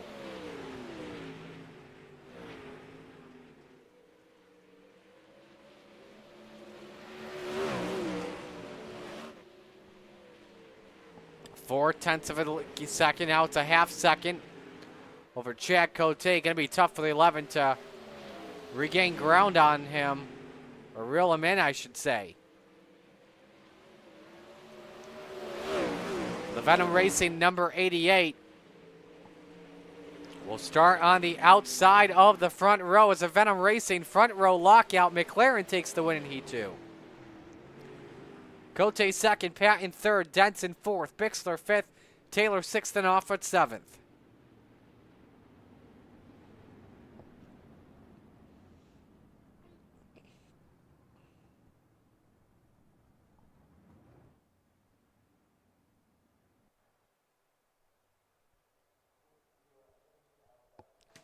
So now move on to heat race number 3, brought to you by Maurer Farm Management. It's Brian Lawson on pole position. In the 9 to his outside, it's 100 grand, Joseph Grandy in the 518. Row number 2, it's G.J. Boydell with the 014, and the Ant-Man Anthony Morano in the 32. Final row tonight, it's the Bassman Roger Craig in the 747, and Steve Maurer in the 888. Bunch of retreads here in this heat race. I'm definitely looking forward to this one for sure.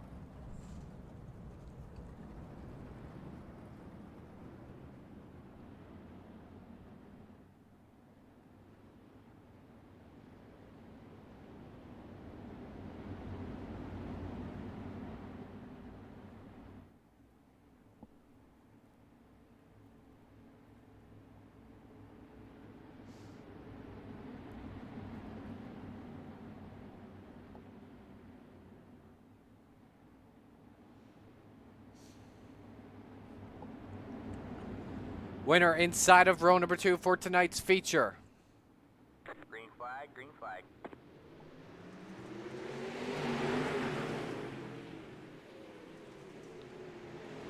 Good jump for Brian Lawson off the corner. And now Joseph Grandy regains his momentum. Takes the lead away for the driver, the number 9. Boydell and Morano right on both of their tails. As Grandy goes through the point lead lap 1. Here comes Morano upstairs for the 2 spot. Lawson trying everything to fight back. He got a little sideways off the corner. Was able to find a way to catch it.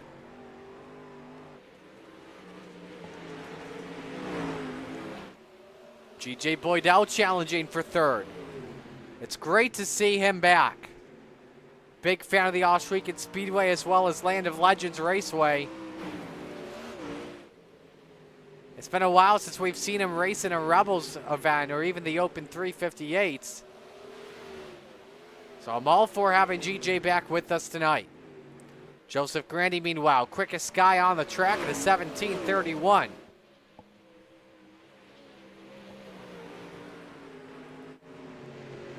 He's pulled away a 1 second lead on Anthony Morano. Back to the battle for 3rd. If one of these two wreck, Roger Craig and Steve Maurer will take advantage of it.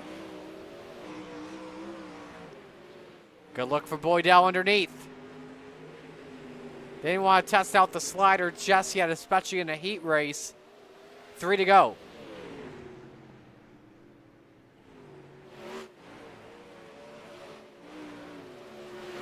Good exit off of turn 2 from Boydell as he moves up to 3rd.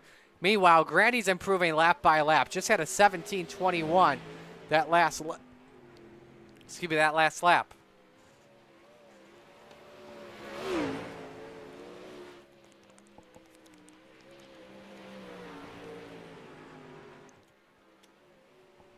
So the driver of the 518, 1 lap remaining here in his Inferno Motorsports entry.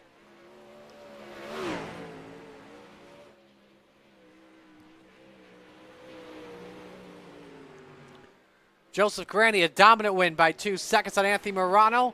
who just barely has enough field of the checkers. Boydell third, Lawson fourth. They're in the show. Roger Craig fifth, and Steve Maurer sixth.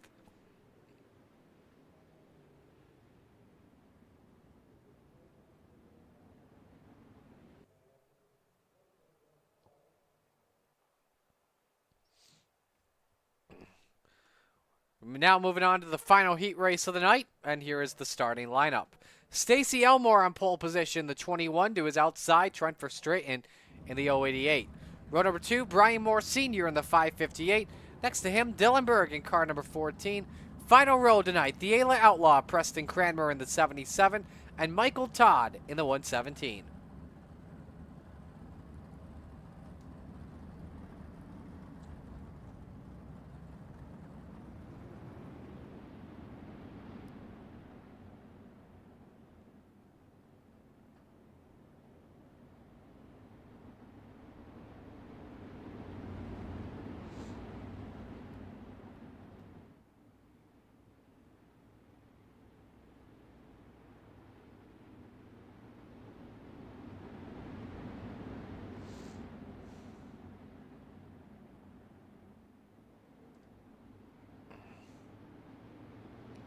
So here they come to the green flag. Winner starts at the outside of row number 2 for tonight. Elmore and Verstraeten. Bring us down. Here we go. Dylan Berg looking completely around the outside. In fact, oh my, a lot of net code between him and Verstraeten. In fact, I think Berg just forced himself in the pits. Not sure what that was about there at the start. I was mentioning with the 14, how he was lurking towards the outside. If he was trying to get a jump on it. Brian Moore Sr. for the lead. Great pass on Trent Verstraeten, the 558 through to the point.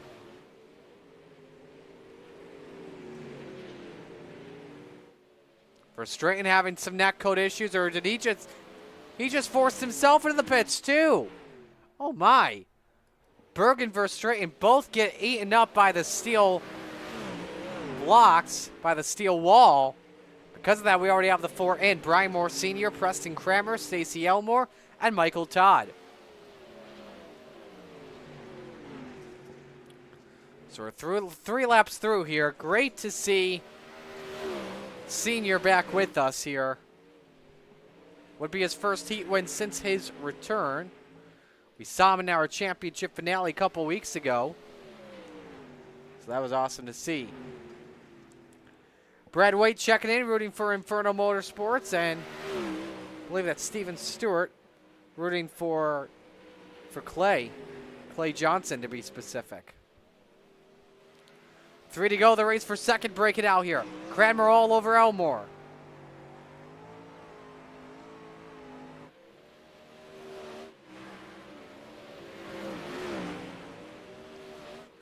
Both of them really gathering a handful. And now the Ayla Outlaw trying to fight back. Should actually make correction here. Elmore found his way past Preston Cranmer. Could be tough though to gather it back here at the end, but man, Elmore really fighting. Same with Cranmer, both ill-handling race cars. Final lap is underway. Michael Todd will have the final transfer spot in the end regardless. But it's Brian Moore Sr. who have his first heat win since his return. He's a busy man, that's for sure, and he's busy picking up heat dubs. Elmore second, Cranmer third, and Michael Todd fourth. Verstraeten fifth, and Dylan Berg is in sixth.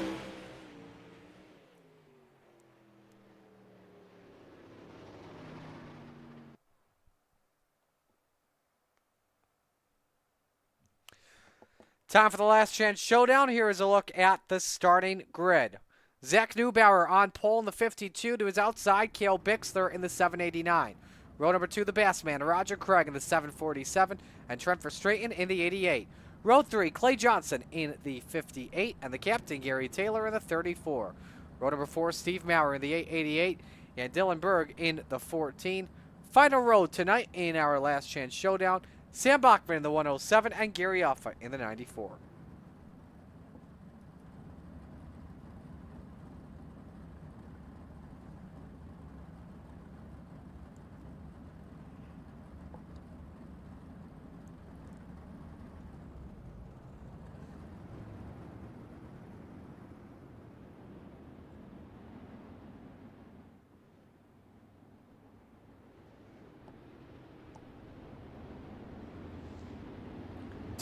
Top 8 drivers make it into the big show. We'll focus on the driver at 8th after lap 1.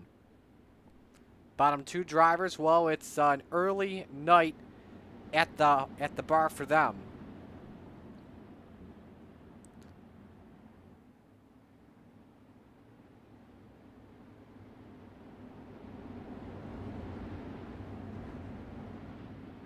Green flag. Here we come for the green flag.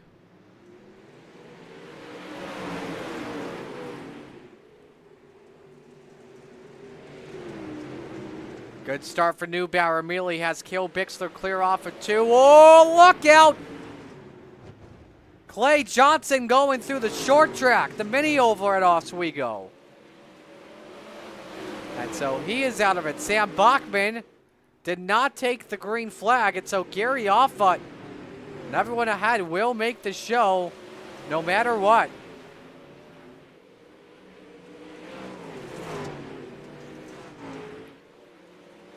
Good racing, good hard racing for second. 3 wide for Straighten, trying to go 2 for 1 here on Neubauer and Roger Craig, and that he does. But how about Dylan Berg, though, in this number 14? Started 8th, and he's already leading after 3 laps. Oh, he got some more trouble. Gary Taylor has jumped to the pits, so that'll put him last on the grid for tonight.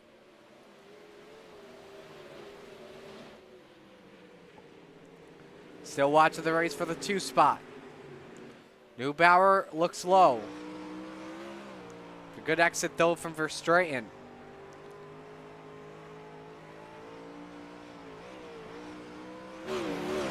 Dylan Berg, that last lap he ran was a 17:88. Would not surprise me if he picked up hard charger tonight. Not maybe even had a chance to win this one. Best race on track, Offer and Maurer for 6th.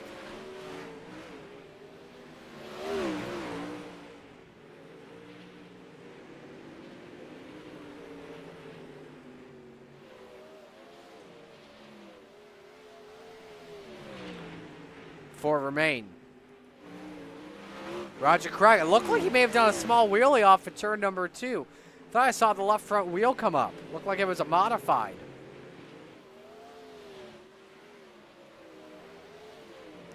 There's a bump in turn 2 that the cars go over here, an iRacing bump. That time it got him a little bit sideways. I think it was either that or I was looking at a shadow.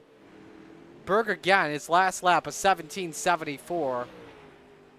These are just hot laps for him. Another 17:74. Right on board with him.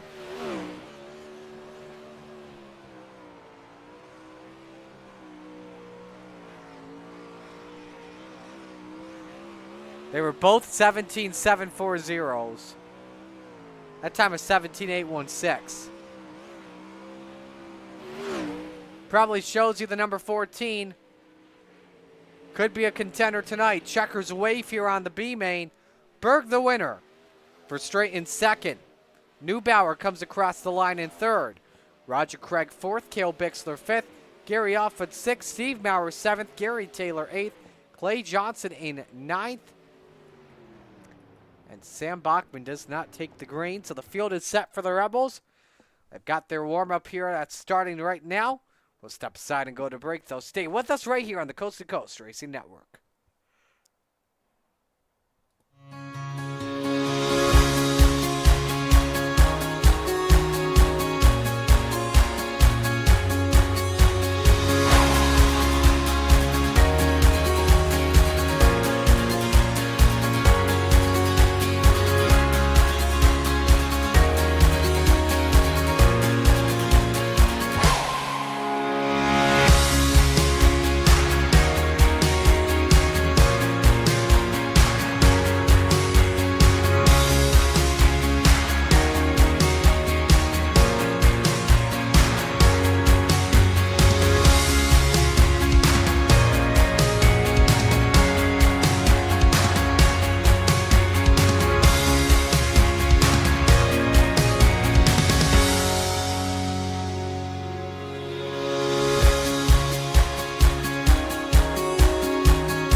You're watching the Coast to Coast Racing League Rebels Division on the Coast to Coast Racing League Network, presented by Malcolm's Mills Millwrighting. Back here at the Clay Palace, Oswego Speedway. There's a look from the entrance on East Albany Street. Got to go in October. That is for sure. That's a great place to watch the modifieds. Even whether it be dirt or asphalt, it's a great place to watch action. So warm-ups continue on here. Isaac Salas, your quickest man out here, at a 17:47, followed by Joseph Grandy, 17:66. Anthony Morano third, 17:78. Dillenberg fourth, 17:83. The man you're looking at in fifth, Trent Verstraeten, in 17:98. Okay. Okay, this is a live broadcast. This can, like, anything can happen. I just got a tornado warning in my area, so I don't know what the heck is going on. I will tell you this: if something does happen that we need to take action, we will. So just stand by in case we have anything break out, whether it be the internet goes out, we have some high winds pick up in the area. Better safe to say that I'm probably going to be loading up my local news right now to see what the heck is going on. And I mean, I don't know what has been going on in New York all season, but, like, I swear it has just been a very weird year for weather.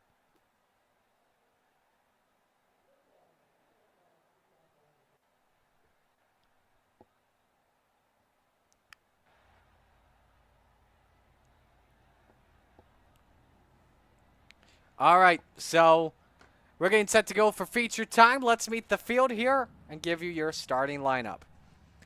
Isaac Salas on the pole, the number 5. To his outside, it's Dan McLaren in the number 88.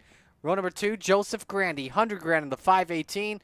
Next to him, Brian Moore Sr. in the 558. Row 3, Ludovic Boussois in the 072. To his outside, it's the Goose, Chad Cote in the 11. Row 4, the Ant-Man, Anthony Morano in the 32. And Stacy Elmore next to him in car number 32. Rounded out the top 10, Logan Wentz in the 118, and the General, Andy Patton, in car number 87. Row number 6, G.J. Boydell in the 014, and Preston Kramer, the Outlaw, in the 77. Row number 7, Brian Moore Jr. in the 09, and Corey Denson in the 91. Row number 8, Brian Lawson in the 9, and Michael Todd in the 117.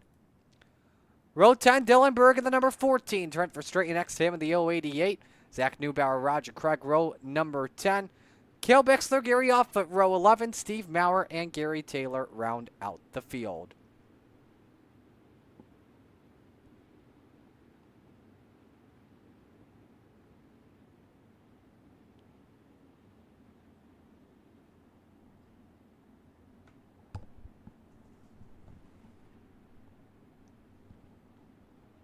I'm just keeping an eye out outside to make sure nothing bad happens, if you know what I mean.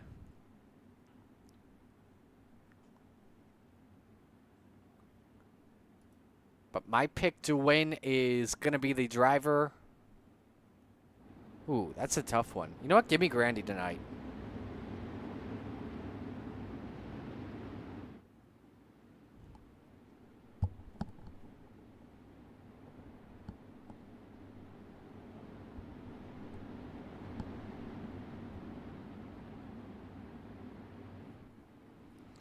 Time for the Flatline Racing Bodies green flag. Second time tonight that we get to shake and bake. The Venom Racing teammates, Salas and McLaren, make up the front row. It's time to get it on. Ooh, a lot of contact in the front of the field here early as the Flatline Racing Bodies green flag flies. Man, oh man, Joseph Grandy getting lit up big time as they're 3 wide to turn 3. It's Isaac Salas out in front, but he has a horrible turn number 4 side by side, and it's Salas that leads over Dan McLaren.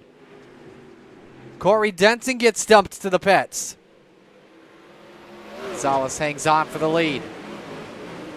Battle for third, Anthony Morano, Brian Moore Sr., Chad Cote. Podium spot on the line between the three.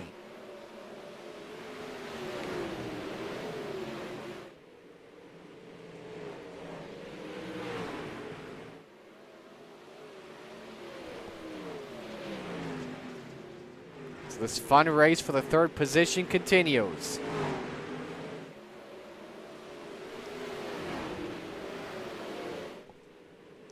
A much warmer track the drivers are feeling compared to everybody else.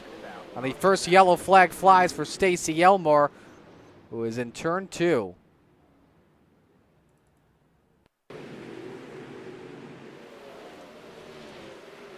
Looking at a replay here from Elmore.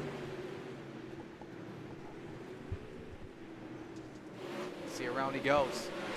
All right, I will be right back here real quick. Again, you never know what the heck is happening here during the weather in New York, so give me one moment.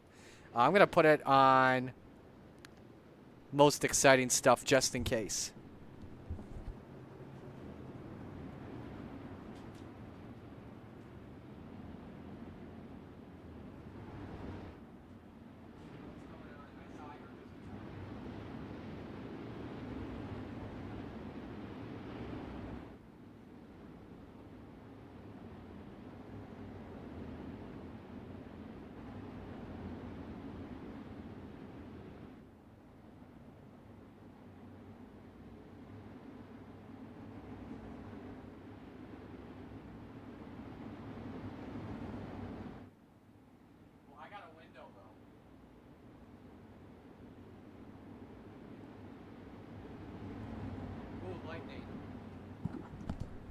All right, guys. I think we have to take cover. We're not taking cover, but we're gonna have to step away here from. Gonna have to step away from the office here. Well, I don't know how long this is gonna be, but we're gonna have to step away.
Caution is out. Caution is out.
it's time for another edition of RSN Trackside, powered by Bob Johnson Auto Group on Rock Sports Network. Kiss on the champion. Trying to be a Bit of a hiatus, so let's get. Tonight we talked about it.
Outpouring of love was amazing. These dollars had come together to support us, and we realized no, we didn't want to use them for us. We wanted to use them to help others. The foundation has done so much for so many people. It helps any family that has somebody, whether it be a crew member or one of the drivers, that get hurt. We can help them to get through the situation. I was injured in a non-wing sprint car accident that broke my neck and left me with a spinal cord injury. I was in the hospital 8 months, and that got really, really expensive. So having that extra help to help push me and my family forward was a big deal.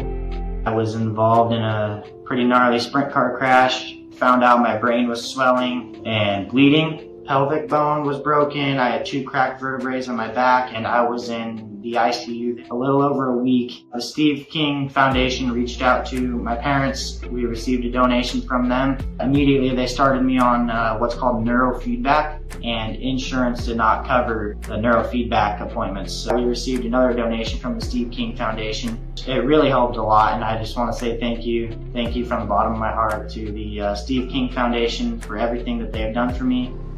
This last Sunday, I got to turn laps in my modified here. That was my first laps back in a race car since the accident, and I truly believe that if it wasn't for the Steve King Foundation, I wouldn't be able to do that or be where I'm at today. Yes, Steve's death is the reason the foundation exists, but it's Steve's life, and it's the lives of racers everywhere, is the reason we're able to do the work we do.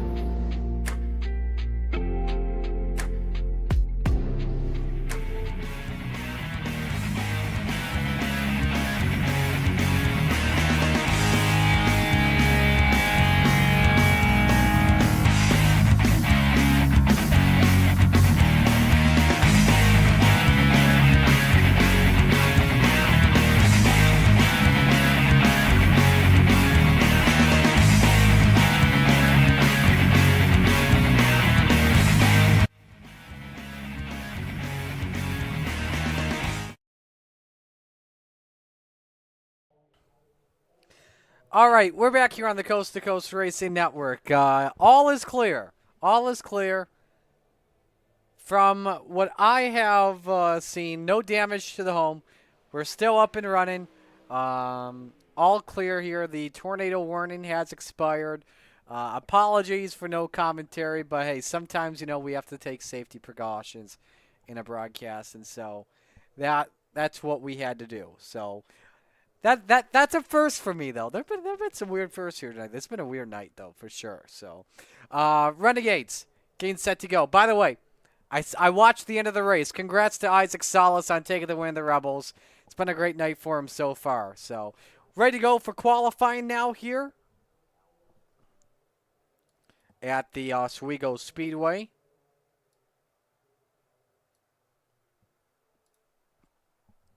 Get the first driver out here on the racetrack. I don't have the car count yet. I had it, but I never looked at it. First driver we'll watch is the Pink Panther, Jesse Atkinson, in car number 127.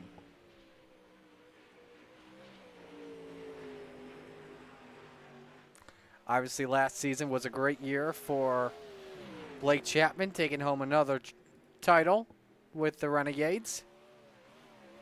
Ooh, Jesse got really sideways there. I think he caught that bump off of turn number 2 that's been biting a lot of people.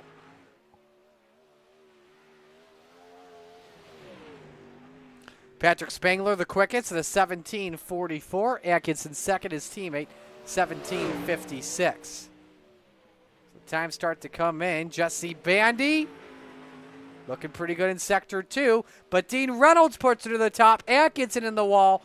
That's going to invalidate his lap time, but the man that calls this place home for 1 week in October is quickest at a 17:38.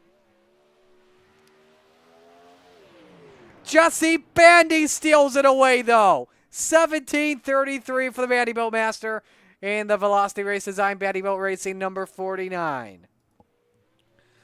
The series champ, Blake Chapman, 11th quickest on lap number 1. How is he on lap 2? 5th quick at a 17:48. Here comes John Short off for turn number 4, completing his second lap. This is a much faster lap. It's 17:78 to 17:63 to 14. Here's Dan McLaren as he makes his way through 3 and 4. First lap, 17:83. These are looking at the times. Apologies that we did not have these up earlier. I thought we did. Second lap time for McLaren is slower, but Jesse Bandy is on pole at a 17:33. 24 drivers with us at most. We will have a full field of cars tonight.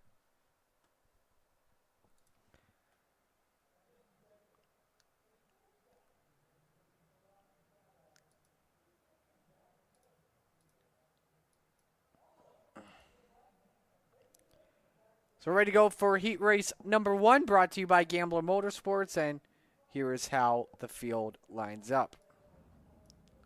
On the pole position, Rick Main in the 187. Next to him, Stephen Goldner in car number 30. Row number 2, JJ the Jet Plane Odell in the 38, and Jesse Bandy in the 49. Row number 3, Brennan Lacey, the low-line master in the 114, and Gavin Chatham in the 99. Final row tonight, the 36 of Barry Goldner, and the 161 of Terry Landis in the 161 ride. We still call him the Desert Demon, though, no matter what. Rick Main, phenomenal story. Last week at Fallujah, a Rebels driver, his first coast-to-coast win, and where's it come in a Renegade, of all places.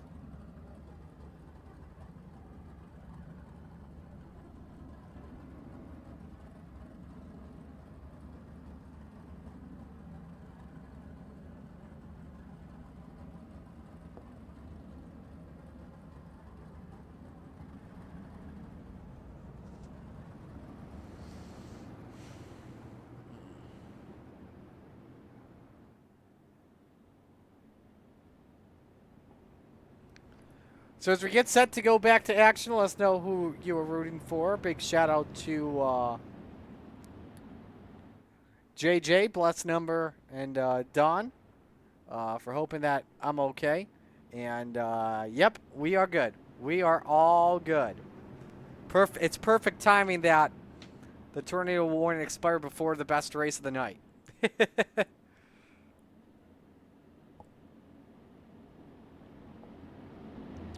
Everyone makes the show. Winner starts on pole position for tonight's 35-lap feature. Main and Goldner bring us to green. Heat 1 is underway.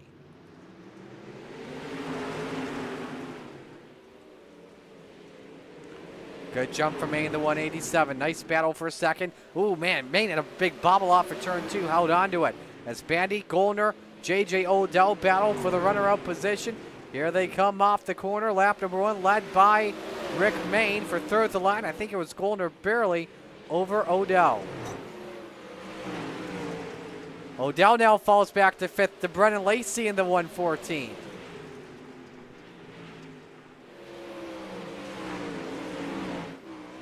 On board, Jesse Bandy as he gives up a spot to Stephen Goldner.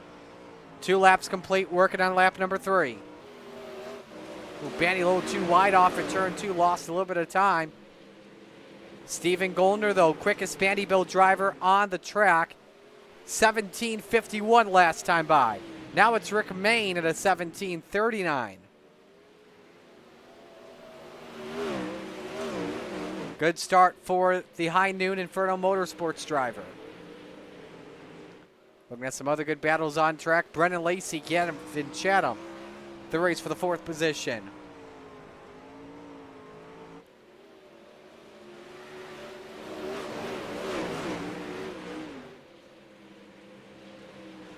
Different lines. Chatham checking out the neutral groove, seeing if that works. 3 to go in Heat 1. Off the pace is J.J. Odell. Pulls it onto pit road. I think he didn't add enough fuel. I like how the roof bar, where you put the last name, I love how he has adopted the jet plane. I love it. Of course, for those wondering how we came up with the jet plane for his nickname, just go back to Volusia, not this past season, but the season before him when he took a while to ride in a sprint car. And so we gave him JJ the jet plane. Final lap just about underway for Rick Mayne, the High Noon ride with a 1.2 second advantage. As we still watch the race for second between Goldner and Bandy. Chatham, though, on Lacey for 4th. Could they be side by side to turn 3? That is the case. Well, you know your top 3. Coming to the line, Rick Mayne takes the win. Here they come for 4th. Brennan Lacey takes it over Gavin Chatham. And we got beef after the checkers. I'm kidding. That's not beef. They're all going crazy after it. Landis 6th, Goldner 7th, and Odell 8th.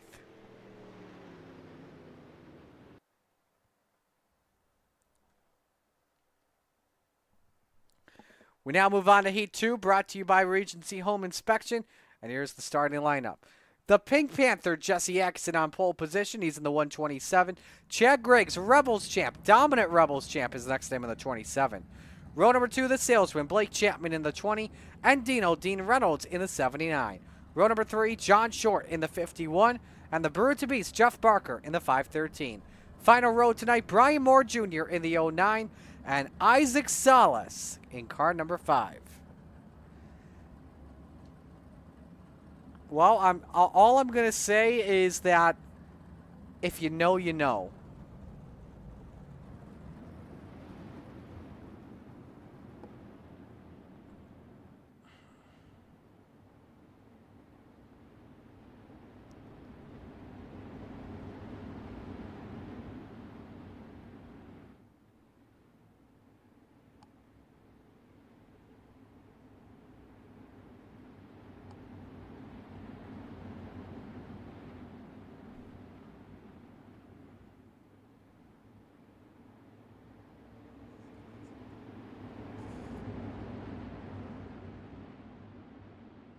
Green. Here we come for the green. Heat race number 2 underway.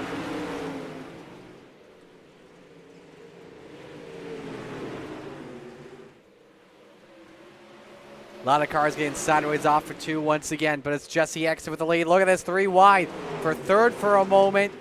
Dean Reynolds stuck in the middle with Blake Chapman and Chad Griggs. Lap 1, though, led by the Pink Panther. Slide jobs on Griggs. Look at this opening, though, for Blake Chapman as he nearly went for the Kmart 2-for-1 discount.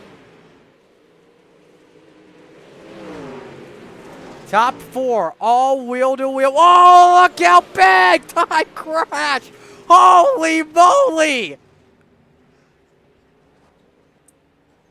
JJ, we may have to retire your name for Isaac Salas. Holy cow! Meanwhile, Chapman is taking the lead on Jesse Atkinson. Save the replay for that, for crying out loud. Good race for 3rd between Dean Reynolds and Chad Griggs. Dino had a great night in Open 358s. Finished 2nd. Now is looking for a P2 spot at the end. Griggs has cleared Atkinson. He's got back into 2nd.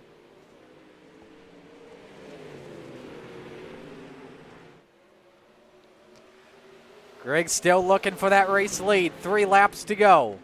It's going to come down to that top 2 for the win. This one's far from over. Griggs is there. They're wheel to wheel. Man, he is hanging on trying to rip that lip off of turn 4. It's paid off. Griggs to the race lead. 2 laps to go. 17:46 on the high side.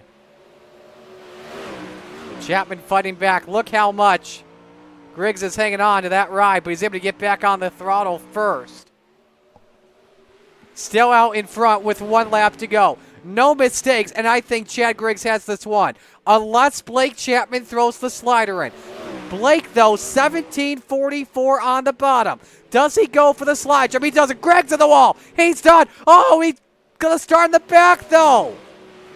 The boilerplate bit him in the rear run, and Blake Chapman wins.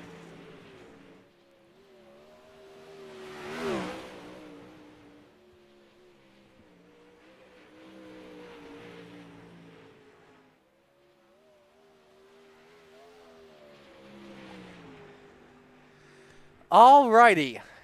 Well, I think y'all know where we're going at right now. Look at the height! He was like 20 feet high. JJ, I don't care that you got the paint done already, boy. Look at the onboard here, out of nowhere.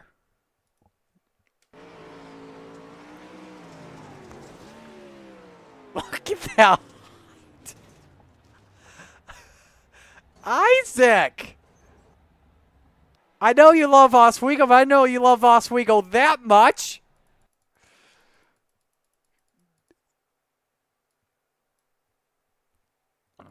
Let's give you another good angle here. Let's give you this angle. Can we give you this angle? I don't know. We got to go back to my racing. Man, he was over Bernie. How many car? Man, we may have to skip the warm-up break just to watch that. Alrighty, Heat 3 starting lineup. New paint scheme for these drivers. Brad Wade on pole next to the high side banger, Patrick Spangler. Row number 2, Bob DeGood and Patrick Spangler, excuse me. Tyler Wilson starting from the back. Clay Christopherson, Dan McLaren in row number 3. Stacy Elmore and Jack Hitt round out the field as we go green for Heat race number 3.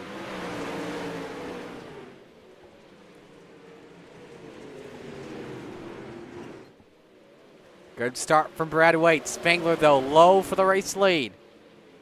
Wants that Renegades championship back pretty badly. So the high side banger puts her out to the point. He leads lap number 1.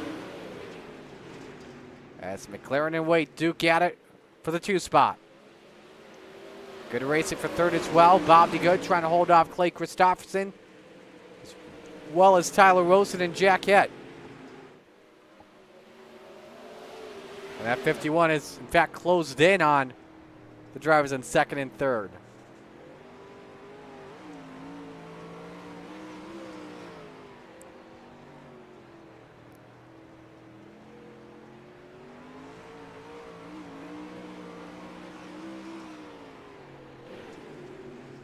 Coming to the halfway point next time by Spangler. The great lead already up by about over 1 second. It's Christopherson underneath on Wade. He takes away 3rd. Now trying to challenge McLaren for 2nd.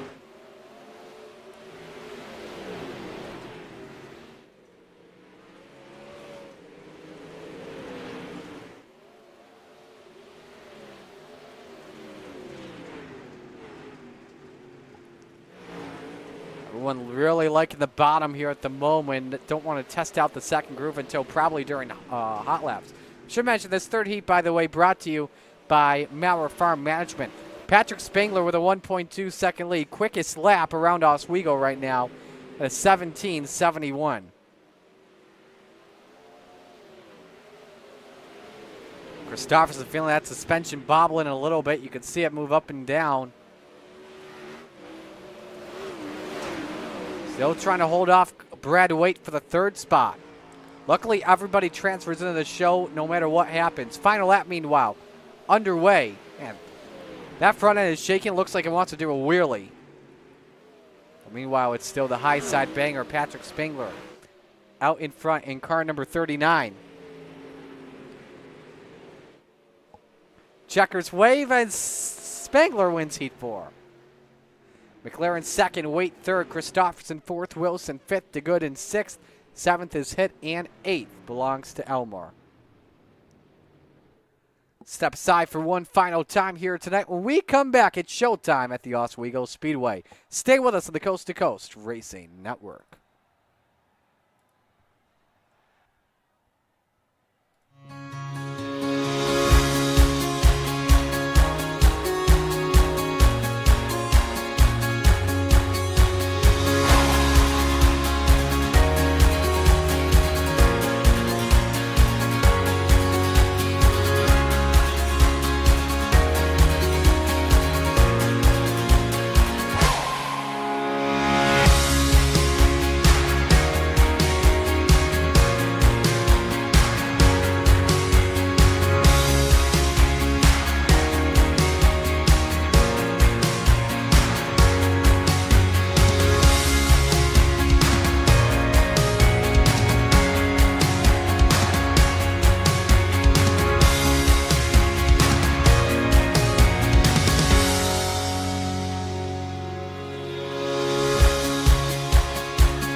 Watching the Coast to Coast Racing League Renegades division on the Coast to Coast Racing Network, presented by Dillon Westbrook Racing.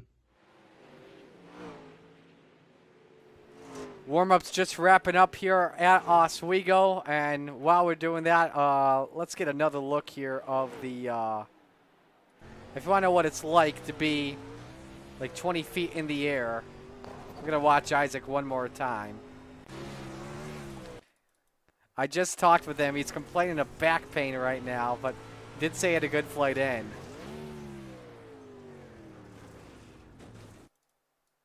And now if we look at that at TV3, this will give you the best angle of them all. Yeah, definitely over the flag stand, that's for sure. So, anyway, warm-ups continue. That's Chad Griggs the quickest at a 1770. Rick Main second, 1783. Isaac Salas third, 1784. Blake Chapman fourth, 1790. And Jesse Bandy fifth at a 1797.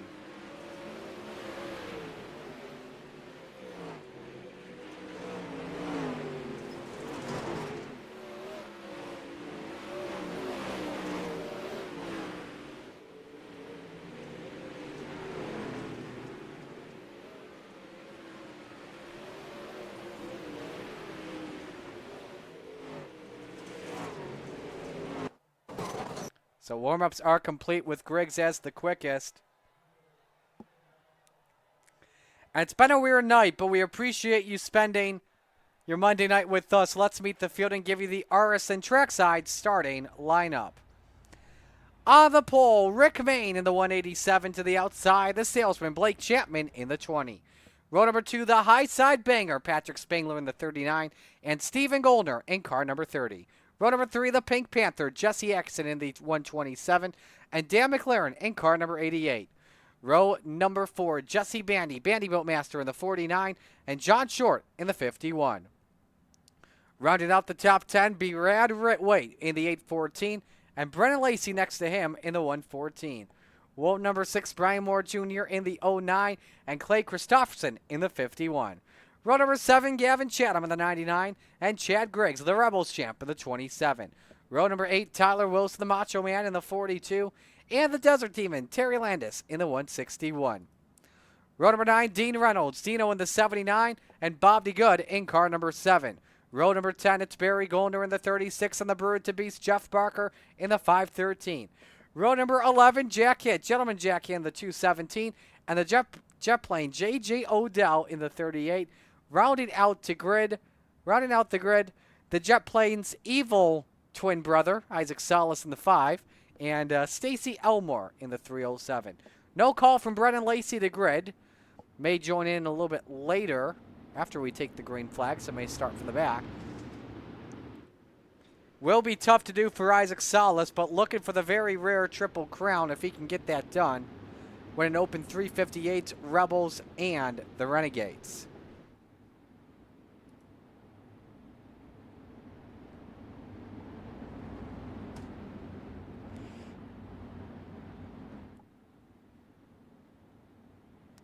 My pick to win this one tonight, I'm going to go with Blake Chapman from second.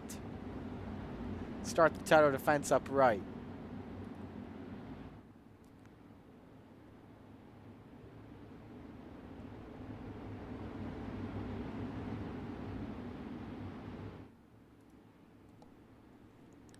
Steve King Foundation Pace Truck makes his left-hand turn to pit road as we're ready for the Flatline Racing Bodies green flag. For the final time tonight, it's time to shake and bake, wing it and bring it. As we say, where else would you rather be than right here, right now, from coast to coast? The first race of the Renegade season, it's showtime in Oswego.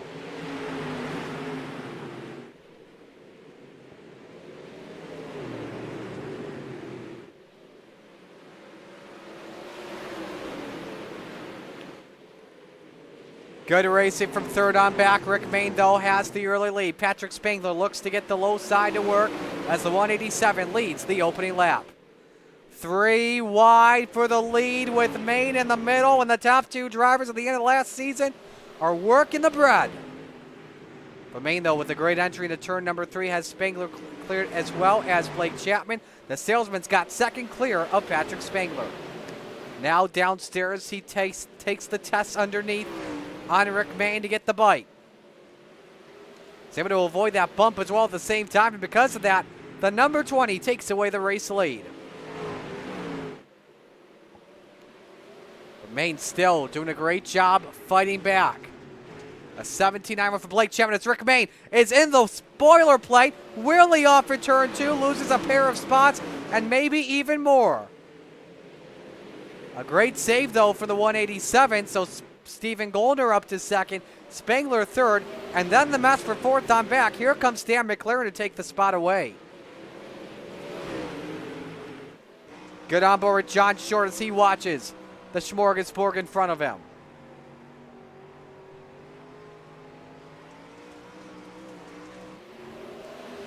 Main doing a good job fighting back, though, on Dan McLaren. Trying to rebound to get the fourth spot back. But still Blake Chapman out in front, and what a dominant start for the salesman. A 1 second lead already on Patrick Spangler as we work lap number 7.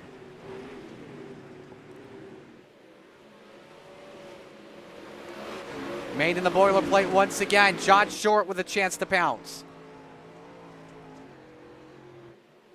Different grooves taken. Main playing some good defense on that outside. When he hits the steel wall, to find a way to fight back. So doing a good job at that. Atkinson and Short with a good battle as well for 6th. Ooh, and that's Chad Griggs that kissed the wall for a moment to lose a spot to Jesse Bandy. Oh, more trouble for Bandy. I think he caught the wall once again with a little help from Chad Griggs. Here comes as well Brian Moore Jr. in the 09. Trying to take advantage of it. This is just inside the top 10. So we work lap number 10. Blake Chapman still out in front. Take a look at the 5-lap average. As you can easily tell, he and Patrick Spangler are the best cars on the racetrack at the moment. Everyone else just hanging on for right now. First caution flag waves tonight. The Renegades feature on Gavin Chatham on his lid off for turn number 4, but is turtled.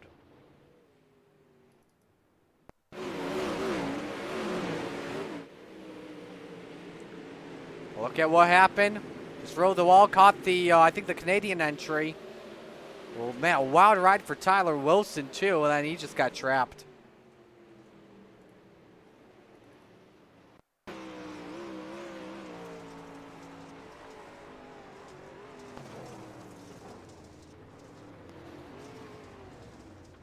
Yeah, that gate in turns 3 and 4 is how all the cars enter the racetrack.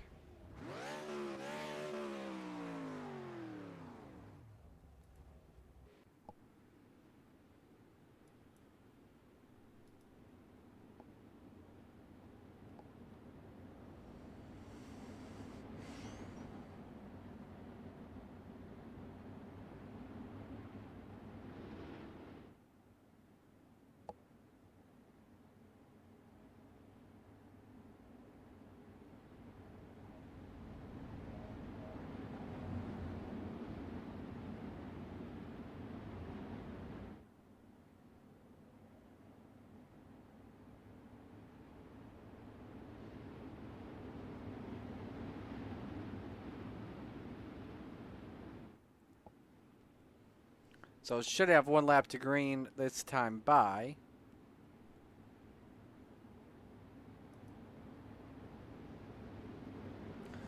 While we wait for the first restart, coming up the rest of the week to kick off Monday Night Madness. Tomorrow night, the Cullen Johnston Family Benefit, 358s at Fallujah, same with the 360s, pickups at Daytona. Wednesday night, Hometown Heroes, we've got 360s and 410s at Lincoln. And Thursday night Thunder kicks off the year at Weedsport, small blocks and big blocks at Weedsport. By the way, real quick, if you want me to get paid, sponsor this series. We could definitely appreciate your support at Coast to Coast as well as the Slide Job Racing Network. All right, we're back to green on lap number 12. Oh, no! Big collision! Dan McLaren upside down. Main involved, same with Jesse Atkinson. The big one is broken out at the Steel Palace. Yeah,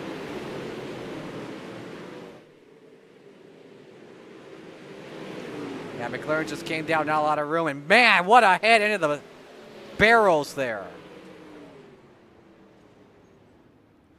Man, these Venom racing cars are taking some wild rides tonight.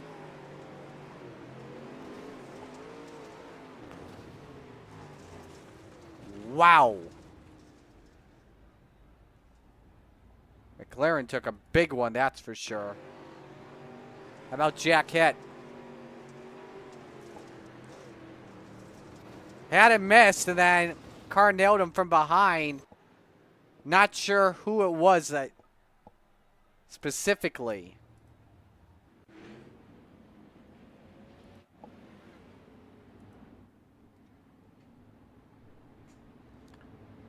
Next week for Monday Night Madness for week 2, we head to a track I don't believe we were at last season, but man, is it phenomenal.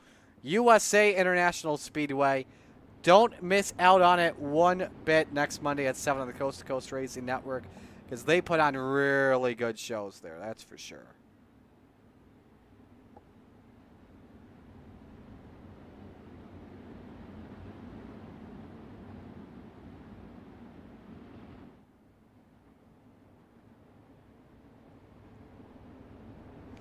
So this will be a single file restart coming up here.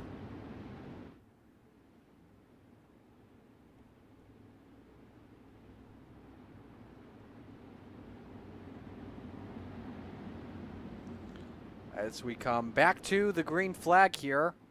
12 laps complete. We're going to watch this restart from our aerial shot.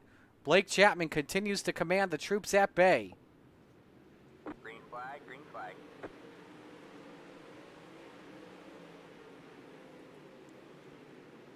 Look at Steven Goldner on the outside. Had to lift for just a moment, so could not have an attempt to pass Spangler for second. John Short, Chad Griggs battle for fourth.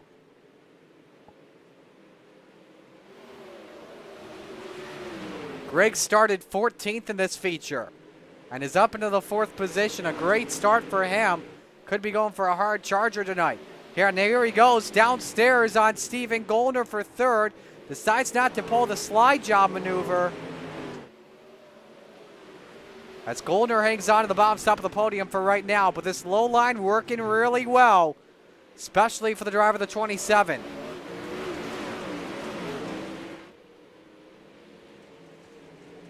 Jesse Bandy, Clay Christopherson in a race for 6th. Ryan Moore Jr., Jeff Barker each get a little bit sideways off of turn 4. They're able to gather it back up. 15 laps complete, 20 to go. Our final feature of the night. Bandy's able to clear Christofferson. Back to third. Good diamond from Chad Griggs. Tries to reel Goldner back in within half a car length. Driving the Scott Tomasin Racing entry. Following him until he shows the nose underneath. He knows he's faster. I think if you're Chad Griggs, you need to force Steven into making a mistake here.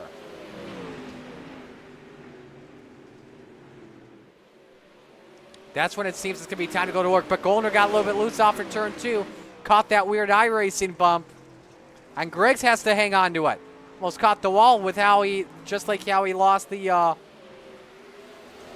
race in his heat race.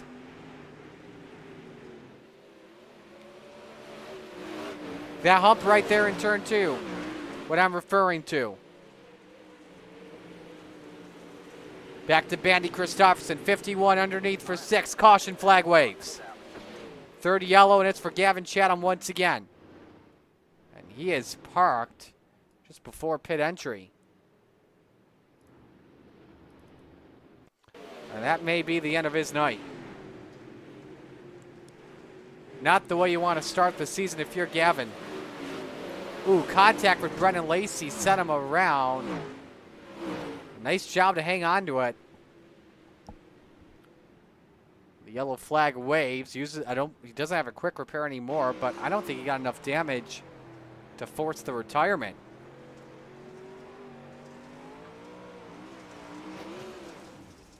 A good impact, but that car is still drivable for sure. Now, if he clipped those jersey barriers, which aren't supposed to be there, because that's what's on the inside of the track, there'd be no issue.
So we're coming back to the green flag with just about 15 laps to go.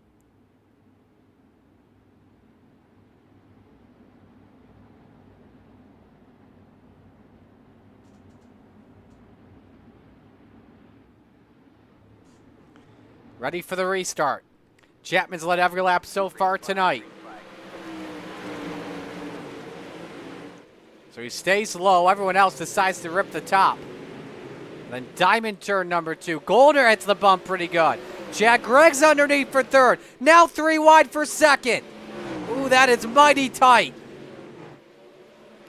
That's a good look, though, for the 27. I'm not going to lie. One bet.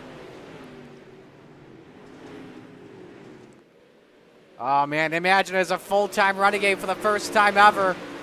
And you're looking for a podium. Now you got company for 4th from John Short. Oh, big crash. Blake Chapman upside down. Steven Goldner collected. Patrick Spangler to the lead. What the hell just happened?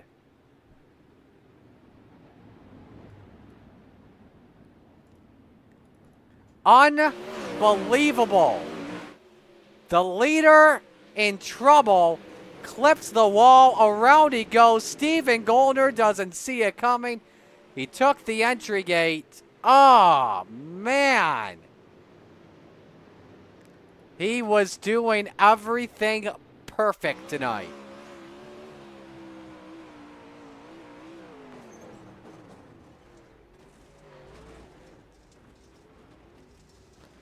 That is unbelievable.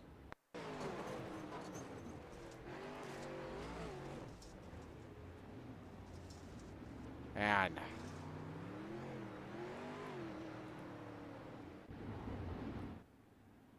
Steven Gollner has to pit because of the damage he had. So the new leader here in all this is Patrick Spangler. Chad Griggs now second, John Short third, Bandy fourth, and Christofferson fifth. Your biggest movers each are Jeff Barker up 13 into 7th, and Isaac Salas up 13 into 10th.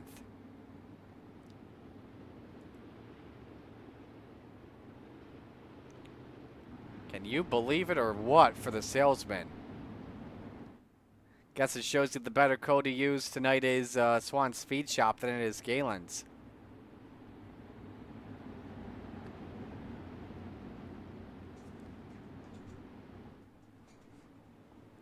Here we come for the restart. Spangler now leading for the first time today, with a lot of good company behind him in Griggs and Short and Bandy.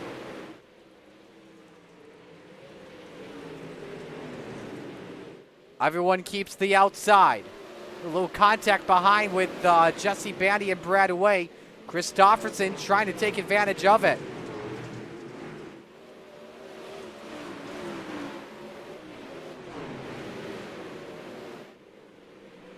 That's the battle for 5th. Let's look at the 5-lap average once again, as this race has definitely changed without question. And we got another crash. And this is for Tyler Wilson, Jack Hitt, Stacy Elmore. Sounds like it's just a 3-car crash.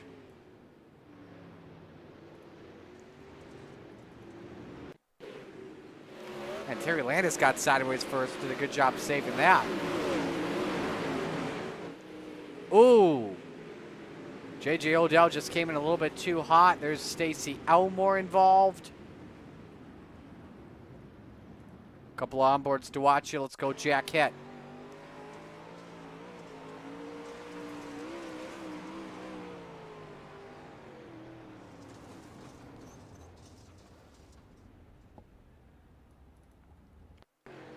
Here's Elmore.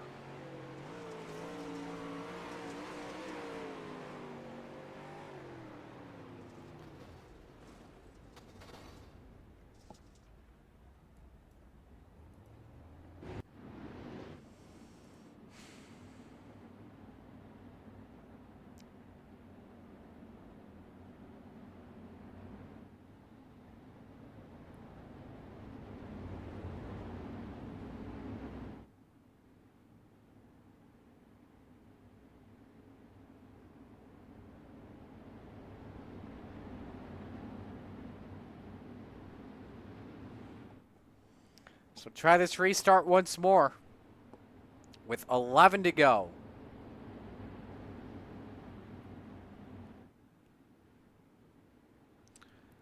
Keep an eye on that Venom Racing number 5. Solace restarting in the 5th spot. Barker restarting 7th. They are coming towards the field after they were involved in the same crash in Heat 2.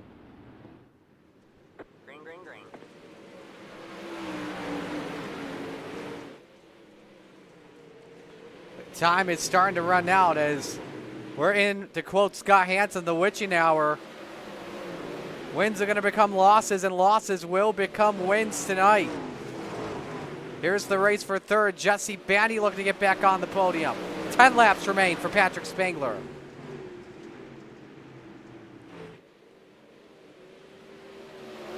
Ooh, Bandy may lose a spot to Christofferson because Bandy's stuck on the bottom. The high side is where you want to be right now. How about Rick Main's comeback after an accident earlier tonight? He's back up in the 7th position. Great recovery for the 187.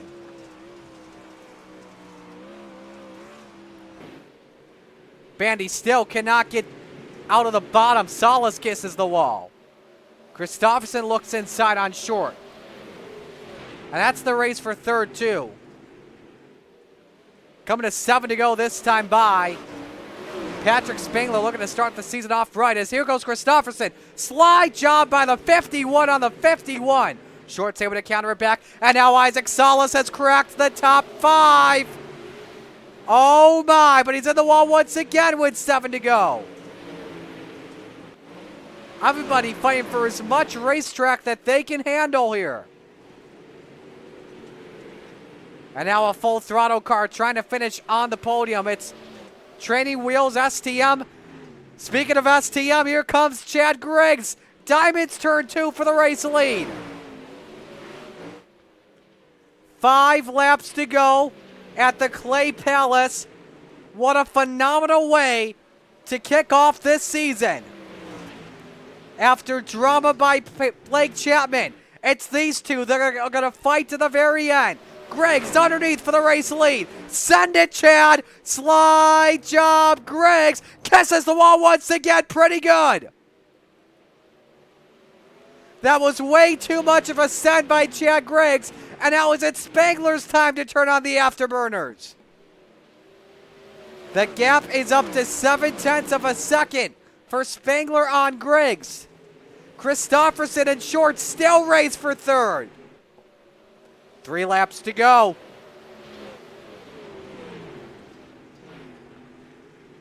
It's a 3-car, maybe a 4-car battle for the final step on the podium. Salas for 4th. Can he take it on John Short is the question. And the answer is yes. Now for the podium on one of his allies in Christopherson. Of course, Venom and FTM have that little relationship. 2 to go. We're coming to the white flag. And Griggs has reeled in Spangler once again. But there's 1 lap to go. If Griggs wants it, he's going to have to go get it. If he diamonds turn 2, he's going to get a shot. Spangler tries to play defense. Griggs with 1 last shot. He follows Spangler into 3 and 4. He tries to diamond it, but runs out of time. Checkers wave. Patrick Spangler wins at Oswego. Christopherson 3rd. Trouble for Isaac Salas at the end. I wonder if he got the wall where it forced him into the pits and that cost him the hard charger. Jeff Barker gets that to finish 7th.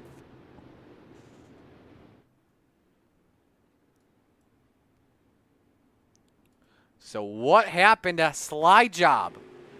Caught, yep. Caught it again.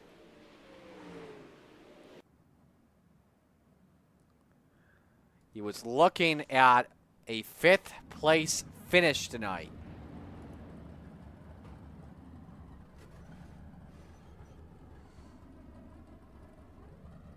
So Spangler starts the season with the win, followed by Griggs Christopherson. Short and Bandy round out the top 5. Dean Reynolds with a great run to finish 8th at the end as well. Blake Chapman, after his accident, recovers to finish in the 12th spot.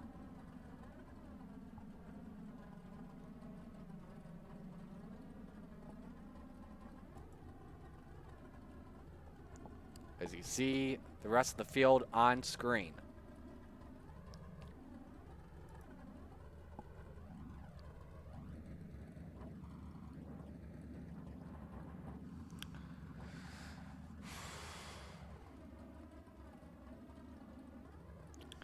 So just waiting for one more driver here before we can begin with the proceedings of our post-race ceremonies.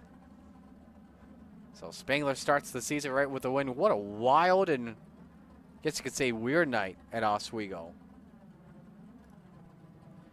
Top 3 are here. We will begin with Clay Christopherson, our 3rd place finisher. Clay, how much fun were those final laps between you and Short? They were. I had a lot more car than I thought. As soon as I went up on the top, the bottom felt really consistent, but as soon as I went up top, and I mean, it was sketchy, but it felt really good. I was happy with the car at the end. That was a great race me and John were having also. That was a lot of fun. Did you have a car that was set for the high side tonight or not really? I always go way lower gear than what a lot of other people do. So I can kind of run. My car usually is happy with both. I wasn't expecting the top to be that fast for how much there was nothing up there. How about for the ending of this one? The After that caution, I was like, well, I'm just gonna get on it. I'm sitting, I think, seventh at the time, and then the next caution right after was fifth. I was like, I'm gonna hammer down. I'm keeping up with these guys. I want to see if the car can do anything. And yeah, me and John had that race, and that was a blast for third place. I didn't know if I was gonna get it or not because he seemed to have a lot of car left too. Who do I give shout outs to? Oh, you guys for putting all this on. All the boys at FTM, Dino, DJ, all them guys. And then Swan Speed Shop. Well, great job. Congrats on a third place run, and we'll talk to you hopefully next week. Sounds good. Thank you. Clay Christopherson finishes in third tonight. To second we go with Chad Griggs in the 27. Chad, you reeled him back in after you caught the wall. What more did you need? I don't know that I really needed a lot. It was so thin up top, and you had to be so careful tiptoeing up there. I would get a run on him. I felt like I was faster than he was in 1 and 2, and we were pretty equal in 3 and 4. I just got that run one time, kind of cut down off of 2 a little bit, and went to slide him, and I just misjudged my entry into 3 and had to take an angle to the outside that I didn't want, and then there wasn't enough to catch me. So after that, I just kind of tried to be patient, just be there at the end. I wasn't going to race him hard there at the end because there was just nothing there. Risk taking us both out, but congrats to him on the win. Well, it was a great run for you tonight, that's for sure. Who do you want to give shout-outs to? Thank you guys for the broadcast, Roger and everybody behind the scenes at Coast to Coast for the league. Scott Thomason Racing, Scott himself, Josh Whiteman for my paint. And I'd also like to thank Jesse Bandy for practicing with me every week. I didn't get to do a whole lot of it this week because I flew to Pennsylvania for the Tusky, but every time I'm able to practice, he's there helping me, and we're working to get better. So big shout out and thanks to him as well. Glad you guys are working well together. So, well, we'll let you go, though. Congratulations on a great run. I think we're going to see some good performances out of here in Renegades this season. Thank you, Marty. Chad Griggs finishing in second. Let's go to the winner. Talk to him in victory lane. Patrick Spangler gets it done. Patrick, first thing I got to ask you is, what were your thoughts when you saw Blake crash? Well, I know he likes getting out to the lead and just cruising the bottom each lap. So I was just trying to get close to him, make him force him to go up top. So I was just running the right rear off the car, just trying to get him catch up to him, and then hopefully him go up there and make the mistake. And then I saw him get into the wall, and I was like, oh, I better hurry turn down. And I got a little bit of I got a 2X off. I don't know if it made any damage. My wing was still moving, so that's all that really mattered. So I was happy about that. Holding off Chad Griggs as well in those final few laps. Just walk me through that. Yeah, I don't know if I really held him off because he caught me, and then he passed me, and then I don't know what he did there, but I looked up and I had like a half a straightaway on him again, and then white flag coming, he's right on my rear again, and I thought he was going to pass me there, but just got lucky to hold on to it. He was definitely faster at the end. I had no right rear tire left. I think I was like 10% less than him on the right rear and 10% on the left rear less than him. So I just worn all my tires off, and he was flying at the end. So I think what it was he caught the gate in turn 3, a lot similar to how Blake caught the gate, but Chad was able to hang on to it. Gotcha. So next week, USA, what do you expect going in? I've always liked the USA, even though we haven't ran there for almost a year and a half probably now. The bump out of 4 is tricky, but usually the bottom and the top come in. It's razor thin up top, and down low you're grass cutting. So I'm excited. It's a fun racetrack as long as we can get some green flag laps in there. Who do you want to give shout-outs to on a good run tonight? Just you for the awesome broadcast, and the tornado's not going near you today. Thank goodness. Roger for running the league, and I think we're in season 24. So just I don't think too many racing leagues can say that on sim here. Training Wheels Racing, we had Jesse and Tyler and Brandon all race tonight. ENT Designs for the new wrap for the season, and Dad Uncle back home watching. Well, a great job tonight. Congratulations on the win. I love the new scheme, too, by the way. That's pretty cool. Great way for you to kick off your season, that's for sure. Hopefully talk to you next week. All righty. We'll let you go. Great job. So Patrick Spangler takes the checkered flag and wins here tonight. Now, before we say goodbye here on tonight, there is one thing I want to show you, too. It was a very weird night for action, to say the least, but from the tornadoes and stuff.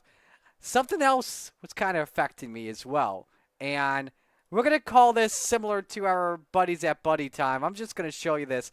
This was happening to me while we were gridding. I believe it was for Open 358's Heat 3. Take a look.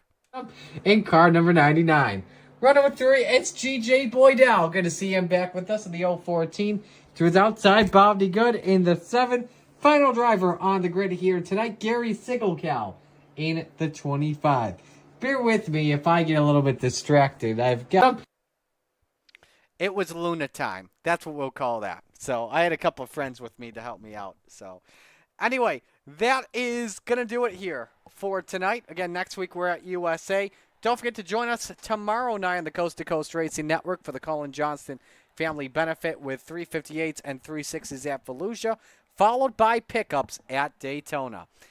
So that'll do it for us here tonight. Appreciate you spending your Monday night with us on behalf of everyone at the Coast to Coast Racing League, all the fine drivers and sponsors, Roger Craig and his great group of admins for kicking off season number 26. I'm Marty Scala signing off. Congrats to your winners, Isaac Solis at Open 358s and Rebels, and Patrick Spangler in the Renegades. So long, everyone.